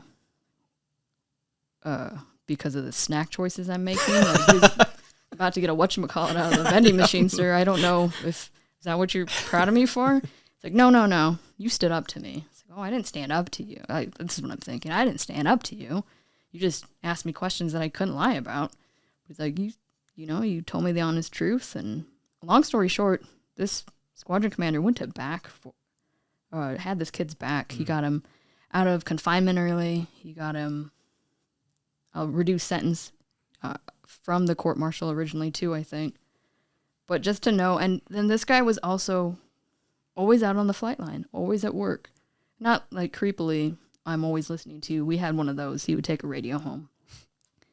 But he would be out there on mid-shift every now and then to check on his people. He would be out there at like 8 o'clock at night. Sir, did you not go home yet? He's like, I went home, but I came back because I wanted to check on my people. So again, seeing that connectedness he had with people and the willingness and he went out of his way to make sure that he was meeting his people and he knew who was working for him. I thought that was really cool. Yeah, sounds Major Griston now. Colonel Griston? Colonel Grinston. Grinston? Sounds like he's over at South Carolina now, I think. Shaw? No, the better one. Charleston. Oh, Charleston. That was a nice one. Yeah. That would be nice to be there. It sounds like he did something similar to the first postmaster, is just be around the people, coming back to work, and then showing gratitude or for appreciation for you standing up or saying what you thought. Like, sounds like that's what made him memorable to you. Yeah, it was. Sure, there's more than that, but that's what I picked up on. That was a lot of it. He would also embarrass me. Yeah, and people like that. Like, I actually, at least, and if it was like funny, embarrassed you. I remember it was at one commander's call after all this happened, and he's like, "Where's Sergeant Northam? She's my favorite person in the squadron right now." I mean, it's a compliment, obviously, but you don't want to be singled out like for something like that. You know what I mean? Not because it's a do-good thing, but you just don't want that humility. You don't want the recognition. I was just doing something that I knew I had to do, for lack of better words, for integrity. Right? Yeah. We knew I couldn't lie about his work performance. I could have easily told the truth about everything else in his life, and that would have been enough probably to change the outcome. Yeah, it sounds like you knew your role though. Like, as a follower or subordinate, that's, if he asks you a question, it's not your job to be talking about other things. Just tell him what he's asking. As much as I wanted to, I won't lie. I really wanted to, and I think they all wanted me to too. But yeah, I think you made the right choice. Anyone else? How about locally? So he's probably going to hear this because you're probably going to have him on the show, but I've really appreciated everything Chief Guzman has done. He's our current command chief at Fairchild. Just super excited when I took on the role. I think as soon as I got there, he wanted to have a meeting just to be on the same page, figure out, we still have usually monthly sync ups, just to make sure that whatever I need, I get to an extent on how to make the base better or how to help out the airmen, because that's basically what my job is. But he's included me on a lot of different things, and this role has been super incredible. I like working with people, and just it's forced me out of my comfort zone, and that's the biggest thing when you mentioned you like where you're at in your AFSC. Yeah. It forces you out of your comfort zone, and hopefully it forces you into a role that you enjoy. I'm sure there's chances that you wouldn't enjoy certain roles. Maybe you really want to do honor guard, and then you realize you really don't want to stand there in the cold, or you don't want to be the person having to thank someone's loved ones for their service, because I know I couldn't do that. I'd probably break down every time like a little baby every time I had to thank someone's loved one for their loved one's sacrifice. But he's just always, he's very transparent too. And that's another Air Force word that I don't really like. Yeah. But he's very open with everything, and he'll tell you if your idea isn't up to par. And one thing he's always kind of said is, don't ever say no. And sometimes you really do have to say no, but for the most part, can we make it work? And I've learned in this role, it's easy to say no, but like one thing I don't really want to be taking on that I am going to be taking on is the first term officer course. It just, my job in the AFI pretty much says that I'm primarily here for enlisted. It's not that I can't help officers, but in a squadron or a base of 3,500 airmen, I'm supposed to look after the enlisted members. It's not that I can't. That's just my focus, though. And so I don't have to create the course. I have to find the course because it's hidden somewhere. But learning that it's going to help more people and look at bigger picture. I'm sure just being a senior NCO, you probably noticed that too, is just seeing the bigger picture instead of just always saying no or that's stupid or I don't want to do that. It's why don't I want to do that? And is it really something I don't want to do, or is it just something that's uncomfortable and I need to be uncomfortable? Like with the graduation, I volunteered for it for ALA, and I was like, shit, I don't want to do this shit. It's not hard. I just don't want to do it. Yeah. And it means I have to talk to protocol and I have to do all this other stuff. And then I looked at the list. Like, I know half of these people that I have to reach out to, so it shouldn't be hard. I just didn't want to do it because it was something that was going to take away time for me to do something else. Sure. And it took me like an extra 10 minutes, honestly, to fill out all those forms and send them off to the different organizations. But yeah, you went on a different things there. I think with the ALA thing, like not want to do graduation, I agree with that. Same with like this visit, like there's no real instant gratification. It's a lot of work, a lot of planning for one moment. And then even in that moment, it was not about you, it was about the students. And you let me speak. So yeah, like it wasn't, I could see that, like the gratification side definitely making it unexciting to do. But as far as like Chief Guzman, and if you had something about that, go ahead. Oh, I knew it was for somebody. Like it wasn't for me. It was for these 16 airmen or NCOs that spent the last, 10 weeks with us, 11 technically, but they're only with us for 10 weeks. Sure. And it was so cool to see how many people came out to support them, from the group commanders, squadron commanders, and chiefs to family and coworkers. Yep. That was really cool. So that totally made it worth it. Yeah. Again, it wasn't hard. I think it was the food part, and I'm glad Anthony took that over. 'Cause I don't want to call these. Yeah, I didn't want to call these places and find prices and quotes. I just wanted to do that part. So that part worked out really well. I agree. Yeah. But talking about Chief Guzman, I agree with you. He is very transparent. I didn't know that was like his philosophy or idea, to never say no. Can you make it work? Is that something he says often, or just to you? He says it in a different way, but Okay. it's pretty much something he lives by. No should never be the answer. Yeah. As for someone who's at the top of the enlisted ranks at our base, like it's really nice to know he feels that way, because just through my experience with him, that is what he does. When I asked him if I could do this ALA thing, I'm just like some guy who just showed up and said, "Hey, can I do this?" And he was like, "Yeah, I guess." It betters people, yeah. He was like, "Let's give it a shot." I was kind of worried I had to really sell it on him on like why, and it was just very like, "Sure." And yeah. I was like, "Cool." When we want to do that award thing, he's like, "Yeah, sure, I'll sign it." Like it just makes it so easy to just ask him. Like I feel like as E7s, asking E8s or E9s or commanders for things can be kind of like, you're kind of hesitant because you can't just keep asking for things and they're always going to say yes. So asking for things, I'm always very hesitant to do it. But he has kind of created that environment where I feel like I could just text him or send him an email, "Hey, can I do this?" And like made that more comforting, which I like to think has a great impact on the wing, because now I can just do these things. And Niccolo, when he won that award, probably meant a lot to him. He had a really good speech. Like I wasn't expecting that. Yeah. And that's just because Chief Guzman had, I guess, that attitude of sure. He didn't want to know why we won an award, didn't ask. He just said sure. So I feel like that's something, I don't know if I do that. I feel like I say no sometimes. I try not to, but that's something I definitely could take, is try to say yes. Because what's the worst that could happen most times? Like, what was the worst that could happen from Chief Guzman saying yes to this ALA idea or the award idea? That's actually how I got my NCOIC job. So a 6-month rotation. Right now it's Sergeant Fields, and Sergeant Quint was the first one. But during my initial meeting with him, I forgot to ask about that. And I seen him, I think at FTAC. He was, I don't remember what he was at. Maybe he was at Right Start or FTAC, and he was on his way out the door. The chief, I forgot to mention this. I was really wondering about the possibility of getting an NCOIC to run FTAC and then help me out with some other things. It'll free me up. It'll give, and even more importantly, it's going to give an NCO a chance to get outside their job for a handful of months, see something in a different light, and also be in charge of a program. Mm-hmm. So it's going to help them with their growth too. He's like, absolutely. What do you need? Oh, I should probably ask my boss first. Yeah. I forgot to ask her. He's like, oh yeah, well, you can have it. Just let me know how we need to go about it. And I think within a month and a half later, we had done the interview process. I think the longest part was just giving people a chance to apply for the job. But saying no is easy. Again, that comfortability thing we have. Mm-hmm. I think we have to stop. And as much as we want to say no, think, is it really a no situation?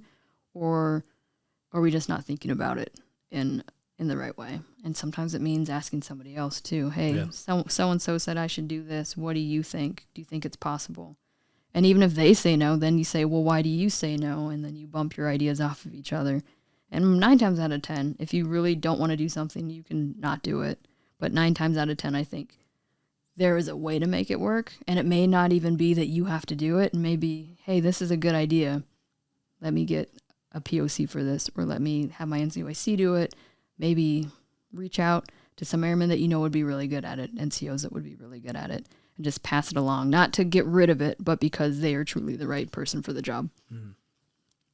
Well, speaking about ALA and people being truly the right person for the job, I am really grateful for you taking over when I go away for 6 months. And then hopefully when I get back, I can still be a part of the team.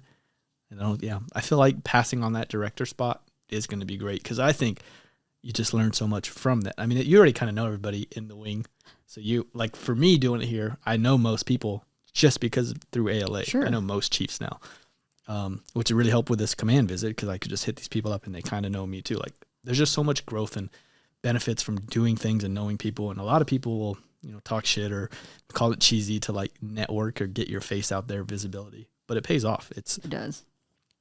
It's just like an investment in your TSP or in the bank. Like the time you put into getting to know people is going to pay dividends for the rest of your time on station and potentially career.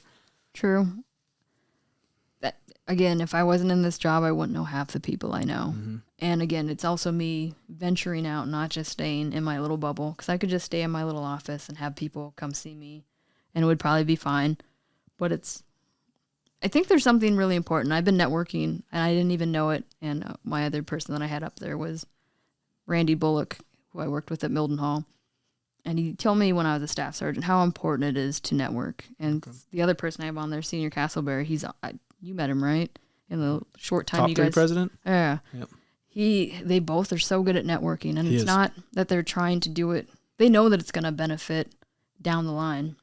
That's why we got Airman Finocchio, that UTM job, AFSC swap, right? Mm-hmm. A retraining job. But there's something about connecting with people that also is really comforting. And it's nice to know, hey, when you PCS, this is the first time I PCS somewhere where I knew a lot of people. Everywhere else I've gone to that magical place that no one else is going to. So I never had anyone to reach out to really to be like, hey, I'm coming here. Yeah. Let's be excited. Yay. And the more people you network with, the more likely, and it's not even networking, it's just connecting with, if we want to break it down into a more humanistic approach. I think, and some of us like to do that. I told you I'm blue, and I think blue people do want to connect with people. It's really important to us. You're talking about blue by the 4 lenses, not Air Force. Yeah. Okay. Air Force blue, it'd probably just be called networking. Yeah. Yeah, maybe. Yeah. But I think it's really important, and I think I can't remember everyone I've met at this point. I used to be really, really good at it. My brain's getting mushy, and just the sheer amount of people I've met, even since my time at Fairchild. But if you stand in front of me, at least with the mask on, I can probably recognize your eyes, or I can remember a conversation we've had. I remember a lot of people's names, but I'm going to remember your face in a conversation we most likely had. And like the Airmen Hardened overseas, I'm so sorry I lied about the BOP process. And then that's when he brought up, well, I'm actually going to Lake Union. Yeah. Because I felt really bad because he was going to extend to try and to go somewhere. And I didn't want him to extend and then get stuck here longer. And it's not that this place is bad. For ammo, they just don't get to do their job. Mm-hmm. So he was ready to do more. Yeah. Which is good. Yeah. If people want to do that. Yeah, I could say this about John Mark Castleberry is, as a guy who also like focuses, and every time I meet someone, even every name you say, I try to like remember it.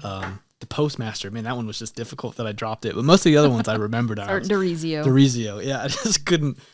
But Mark did that. I talked to him on the phone once, and the first time I talked to him because I wanted to brief ALA the top 3 to try to get cadre members. And I talked to him on the phone, and he said his name was Mark, and I was like, oh, thanks, senior. He's like, no, just call me Mark. I was like, okay. All right, you told me twice, I'll do it. I'm John. He's like, oh, that's my real name, but I go by Mark. Yep. Cool. And then my last name's kind of unique, so when I met him, and I shook his hand, hey, Mark, or senior. I remember like being awkward calling him Mark. He's like, oh, hey, John. I just remember like thinking, like, oh, this guy's a name guy too. Like, and I just felt like him and I had that connection because I spoke to him on the phone once and he knew my name. And as like I said, as a name guy, I was like, hey, like we're connected now. Yeah. And every time I see him, he'd say, hey, John. I'm like, oh, this guy's got it. He's going somewhere. He's a real good dude. Yep. He's going to make chief when he's down at Gulfport. Is he going to Biloxi? He is going to the Naval. Oh, right down the street. Yeah, he's going to be at the schoolhouse, and then his wife's going to be working at Keesler. That's awesome. Yeah. So is he, okay, so he should be on the next list? I really, really hope so. Yeah. If not, I'm losing faith in the Air Force. I'm just going to throw that out there. I'm sure he'll get it. Don't. Only 20%. That's a hard number to make. I know, but if that's not the right type of person for chief, I don't know who is. Yeah. Well, I guess time will tell. Yeah. But there's always next year. No, yeah. I'm really hoping that this job is what catapults him there. Cool. Well, yeah. And his going was today or yesterday? It was today. Okay. It was at 10 o'clock. Sweet. I missed it. Sorry, Mark. He's always a phone call away, he says. Don't worry. Does he say that? He's small Air Force. Yeah. We're bound to run into each other again, too. Cool. When does he leave? I think he's taking off very beginning of next week. Oh, okay. I was going to say, maybe I could sneak him on here real quick. But that's... I don't remember what area he lives in, so if he lives nearby, he might be willing to. Huh. I got a cell phone number if you don't have it. I don't. So, yeah, we'll talk about that after this. Sure. All right. Last question I have for you. Sure. You can't pick anyone of equal or higher rank to you. Person with a great Air Force future ahead of them.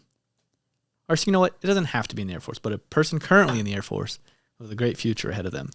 She's going to be mad, and she actually listens to podcasts, so if she hears this, Tech Sergeant Shauna Clay. She's currently the Innovations, I don't know what they're calling her. I guess we're going with NCOIC. So she was the first one to get hired on full-time to run the Innovation Cell.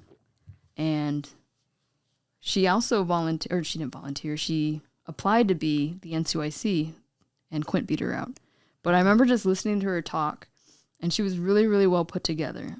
And it's not that airmen today, and capital A, aren't well put together, but you know those airmen that you tell them, go do this, and they figure out how to do it, or they don't know how to do something, and instead of just asking or having someone else do it, they go figure it out. That's what she's done her whole career. So I remember feedbacks were really important on why you didn't get the job. I wanted to be personable, and so I met everybody after the interview process and told them, this is why you weren't picked up. And for most of them, for her and the other person who's now my NCOIC, it was just Sergeant Quint he had that little extra something that we needed for the first person to be NCOIC. But I remember we had a long talk after, probably about an hour, and just listening to all the things that she had done. She's like, you know what? It's bullshit that airmen don't know how to write, and it was bullshit that staff sergeants and techs didn't know how to, and I wasn't very good at it, and I wasn't good at bullet writing. So I learned. I read old bullets. I practiced, and now she just won the third quarter the third quarter wing awards, and she's putting together a package for annual awards. Hopefully she wins. She won NCO the third quarter for the wing? Yep. That's awesome. Yeah, just really well put together airman, and I don't know how to describe it. Maybe it's because I see some of her qualities that I like, and just well put together, show up on time, be early even, know what you're doing. If you can't figure it out, try and figure it out. Ask for help if you absolutely need to, but just keep going and take care of your people. And she has the respect of everybody at the ground transient shop. Like, everybody misses her in that section. And I told her already, I think you're going to be a chief one day. She's like, I don't know if I want to stay in. It's like, well, if you do, I think you're going to make chief. She's like, I just want to make master. She's right behind you. I think she's at 10 years. Nice. And I'm really hoping this year she makes master sergeant, because if she does, I think she'll probably stay in. And I don't doubt it at all that she'll be chief one day. And she probably won't like hearing that. But I've told her this to her face. So it's nothing that she hasn't heard. But I just think she's going places. And it's going to suck, because I think we're going to lose her this summer. I think we're going to lose a lot of people. For PCS or separation? I think she's going to PCS. Okay. Sergeant Gainey's PCSing. Sergeant Staten, who I mentioned earlier, the old ALS Commandant, PCS. Sergeant Castleberry's PCSing. So all these really strong people are leaving. And now it sounds like you might leave pretty soon, too. It's a secret. Oh. It's fine. Go on, though. It could happen. Yeah, it could happen. If you get We picked could up for all a cool... leave. Yeah, Yeah. I mean, I could leave after this assignment, too. I could Yep. actually leave before this assignment's over. If they need me to do a short tour somewhere, I'll have to go to Korea or Turkey or somewhere. I just want to stay here. That'd be cool to go back to Korea, or to Korea. I don't know if you've been there before. I just don't want to PCS anymore. 6 PCSs was enough, and the 2 back-to-back, like less than a year apart, I'm done. Yeah. If I can be done, I'm done. The only way I would PCS is if I could go back to P's when it opens up. But she is the one person that, if I could bet all the money, and I don't like to bet, but if I could bet money on her, I think she's going to have a really good Air Force career. Yeah, I feel like that's a very flattering compliment when someone says you're going to be a chief. Like, it's just, I think you're in the top 1% of the enlisted Air Force. You're just doing all the right things, and you're young, and you've got so much time to, like, get there. And I wish there was, like, a casino where you can, like, bet on sports games, Sure. where you could, like, make these long-term investment bets on, like, this person will be a chief by this time. Like, that would be really fun to do. Because I have, like, 2 people that I know they're going to get there. Like, I outrank them right now, but I know they're going to pass me, and I know they're going to get there. And I would love to, like, put money on it, so when they get there, I could be like, I told you. like, I knew you would do this. Believe me. And those people are Patrick Hart and Frazier. Like, but they have to know. Like, they're going somewhere. They just do everything right. Yeah. That's a good question, though. It is. Like, you got to look back sometimes. You know, we always look forward at leaders for what to do, but sometimes you just got to look back, because those people know what they're doing. They're better than us. They just aren't in really like the same spot to show it. Right. That's how I was with Sergeant Gainey, who I think is a 10-year master sergeant, 9-year master sergeant. So she made it really quick. And then also Sergeant Staten, I used to just go to her office and I would vent about things. Mm-hmm. And I think she's had less time in service, and she made master sergeant before me, but I just felt connected. When I got this job, it's kind of lonely, especially before I had the NCOIC, because have you seen my office? It's literally a storage closet. It's been... Not where we did the podcast. No, okay. Yeah, it's a 6 of that size, an 1/8 of that size. And that's where I would spend all my time. I didn't have anybody else that I reported to, really, except my boss, Miss Keller. I had the people downstairs, but that's their world, and upstairs was my little world. Mm-hmm. And it could be kind of lonely, so the fact that she reached out to me, like, I remember one day she just kind of showed up at my office when I started. She's like, "Hi, I'm the ALS Commandant." I was like, "Oh, hi." Just kind of stared at her. She's like, "Oh, no, I just came and I wanted to say hi, introduce myself." Okay. Probably the maintenance side of me. Yeah. She supplied. Weirdo. Yeah. But after that, like, just the genuine gesture of coming by, because her office is down by you know where the ALS building is? Yeah, pretty far away. I mean, not that far away, but far enough that coming to see me was out of her way. It just kind of opened up that friendship right away, and it was someone that I could talk to, because... I'm not even going to bring up some of that stuff, but just some of the stuff that I was able to talk to her about. It was really refreshing to get another person's opinion, because sometimes I'd be like, is it all in my head? Maybe I'm just overreacting, and sometimes maybe I'm not. And she would be like, no, you're absolutely not overreacting in this situation. In most situations, I guess I'm more level-headed than I think. Yeah. Or else she just always had my back. But I'd like to think that I was doing the right things, or it wasn't my fault in some of those situations, or my feelings were justified for the way some of these stupid events went down. Mm-hmm. So it was kind of really cool to see that. And then even with Gainey, I was able to do that because we were in the same senior NCO PE class. And we didn't talk at all during that. Yeah. Maintainer, comm squadron, there's like 12 maintainers in that class, so we all just stuck to ourselves for the most part. But then once we both sewed on, or she hadn't even sewn on, but she started going to the top 3 meetings too, and just kind of talking to her more and more and more, and then sharing those stories with each other of frustration or, hey, how would you handle this situation? Yep. So that was kind of cool. Yeah, I read a book. I forget what it's called, right? But what you were saying reminded me of it. Is every single successful person, they have 3 things. Someone that they're better than, a student, someone they're teaching. So they have a student, someone they're teaching, so they can like remember the foundations, remember those basic things, Sure. and feel good that they are better than someone and they have something to offer. So they have that. So basically for us airmen. And then we also have people that we compete with, like peers. So for you, it's Sergeant State and Sergeant Gainey, like these people you trust, you care about, that are peers to you, that they keep you level-headed when you're uncertain if you're doing the right thing. You compete with them because we all compete. It's natural. Like you and I feel like we compete with each other with things. So you have that. First you have people you teach, people you compete with so you stay sharp. And then you have these mentors, people that if you don't know the answer to things, you can just ask and figure it out. People that you know are better than you. Chief Guzman to say, like just Sure. Other chiefs, other seniors, maybe even other masters. But to have those 3 things, like that's what a successful person needs, because that's how you stay sharp in going forward. It's those 3 things. And listening to you talk or us talking for almost 2 hours now, like you have all 3 of those things. But I feel like, I don't know if you've ever just identified it, but now that you know that, it's just, I feel like everyone needs to do that. Just figure out who you're teaching, keep teaching them, because that'll help you and they'll really appreciate it. You'll see them grow.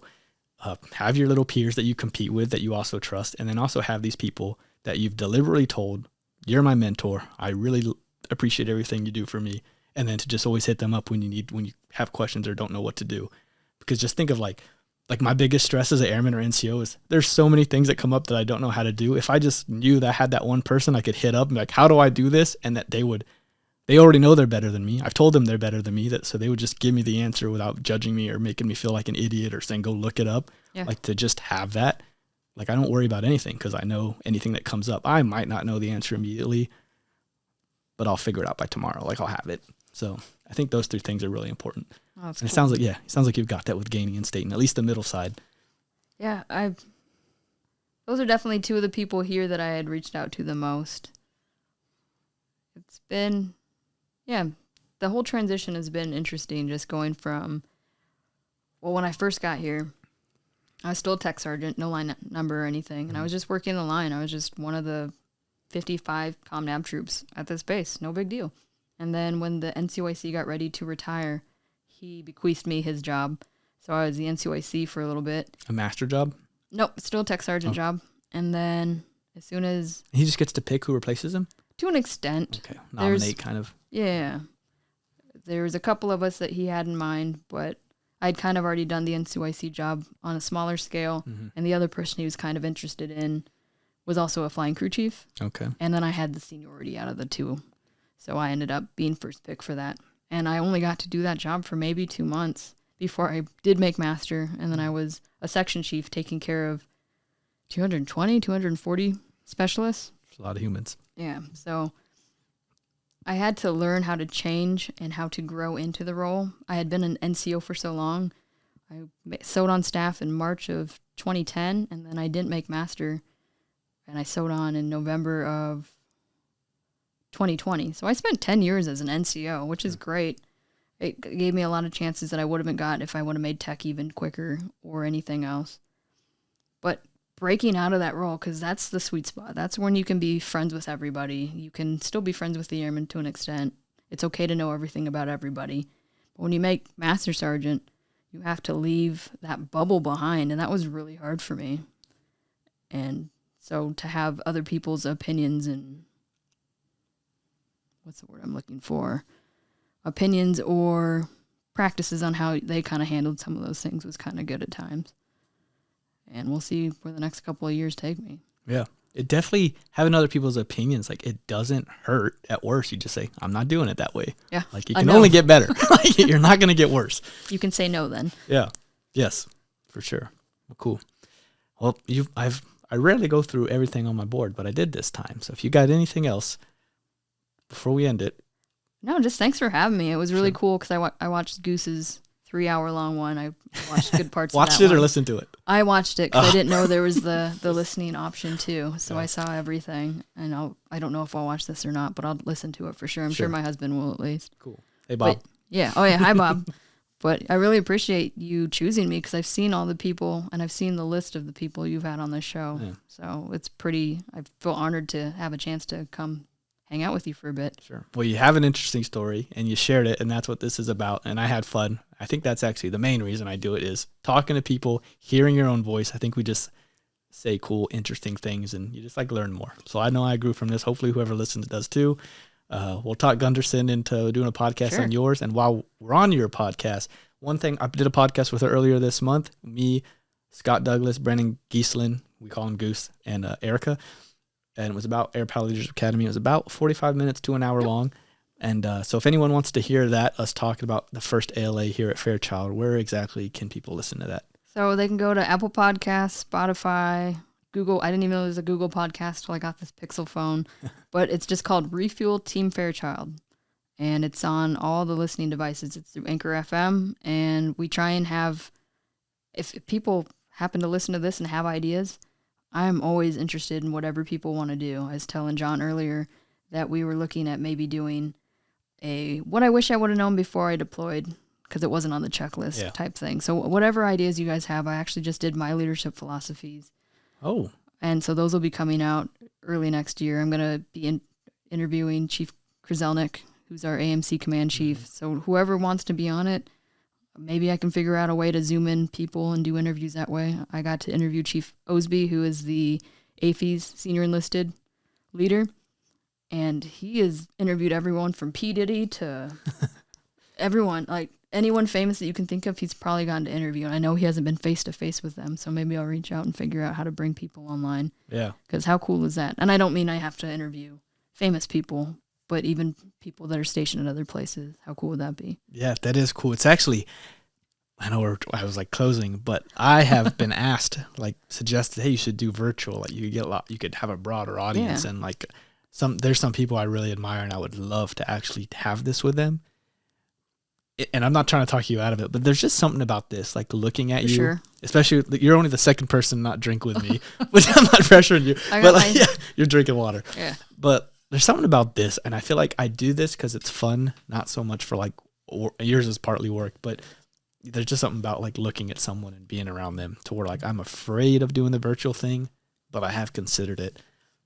But I think for yours, it would be good because I would love to listen how, Chief Krzelnik only has 30 minutes with you because he's only here for a short amount of time. But if you did a virtual, maybe you get General Minihan or longer time with Chief Krzelnik. So I think, for you, that would make a lot of sense. And if you use this, it's really easy to set up. So Chief Guzman, you should make her get one of these. I'm sure he'll be on the podcast and he'll say the same thing when he's on here. Yeah, he said he'd do it. Like I said, we were both at the Christmas party, and I don't know if you remember. So I will ask him eventually, I'm sure, before he leaves in July, doesn't he? Yeah, he doesn't leave till the summer. I guarantee you get him on there. And if Senior Castleberry has time, I'm pretty sure he would do that. He absolutely jumped at the chance to do mine, which I thought maybe he wouldn't for some reason. So, yeah, he did one of my 5 parts. Okay. One thing that Chief, I know we're dragging this out now, but one thing that Chief Diedrich said on ALA was, by the time you make senior NCO, you should kind of have your leadership philosophies or traits. And I was like, shit, I don't have mine. I know what I kind of value. But during ALA, over those next couple of weeks, I wrote down the things that were important to me. And I just chose words, kind of like they did. Well, before we close, are you willing to tell us what yours is? Yeah, so I have North America's Hacks. And it's humor, humility, accountability, connectedness, and kindness. So those are my 5. And I'll share the same thing I shared on my podcast. I'm guessing you've never seen Gilmore Girls. No. And that's totally okay. I'm surprised how many people actually haven't seen that show, both men and women. But there's this one episode where they talk about what the plural version of cul-de-sac is. Do you know what it is? Cul-de-sacs. It's cols-de-sac. So I cols-de-sac. And it's a huge thing on the show, too. So I figured if they can have cols-de-sac be that as the plural version, I can have Hacks as my 2 H's, and then that's how I have North America's Hacks. I like it. So, but yeah, those will be coming out. I have Gainey. Gainey's got a philosophy ready? Oh, no. She came to talk on one of them. Senior Castleberry did. Tania Johnson, who's also going to be in ALA. And then Senior Watson, who I guess you met over in Korea. Yep. And he'd be another good one to get on here too. You should. He's hilarious. Yeah. He was my humor person. Okay. And then, oh my gosh. Oh, I had Kreider and Klein do Humility. Nice. The figure first shirts. Yeah. They probably know how to. It's a good choice. Yeah, especially after Chris's poor truck. I don't know if you've seen that. He totaled it on Christmas Eve. So thankful everybody's okay, but that poor truck. Hopefully he got a new one the next day. I'm hoping so. I can't wait to see what he's driving next. He's got that big GMC. I don't know if you've seen it on base. No. It was really cool looking. So maybe he'll get something else cool. Yeah, he should. But cool. Well, again, thank you so much, Erica, for being on here. I never said it until this moment. You maybe picked it up from her philosophy, but her name is Erica Northam. Oh, yeah. So if you put her first name last name first, it says North America, which is really cool being in the military where we do that. But anytime she signs in, it just says North America. It does. So I think that's really cool. She didn't take her husband's last name. I don't know if it was for that reason alone, but I think that's a cool reason. The main reason. Yeah. And he understood going into it. Yeah, I would too. Cool. Thank you so much again for being here. And I guess we'll see each other tomorrow. Awesome. All right. Bye.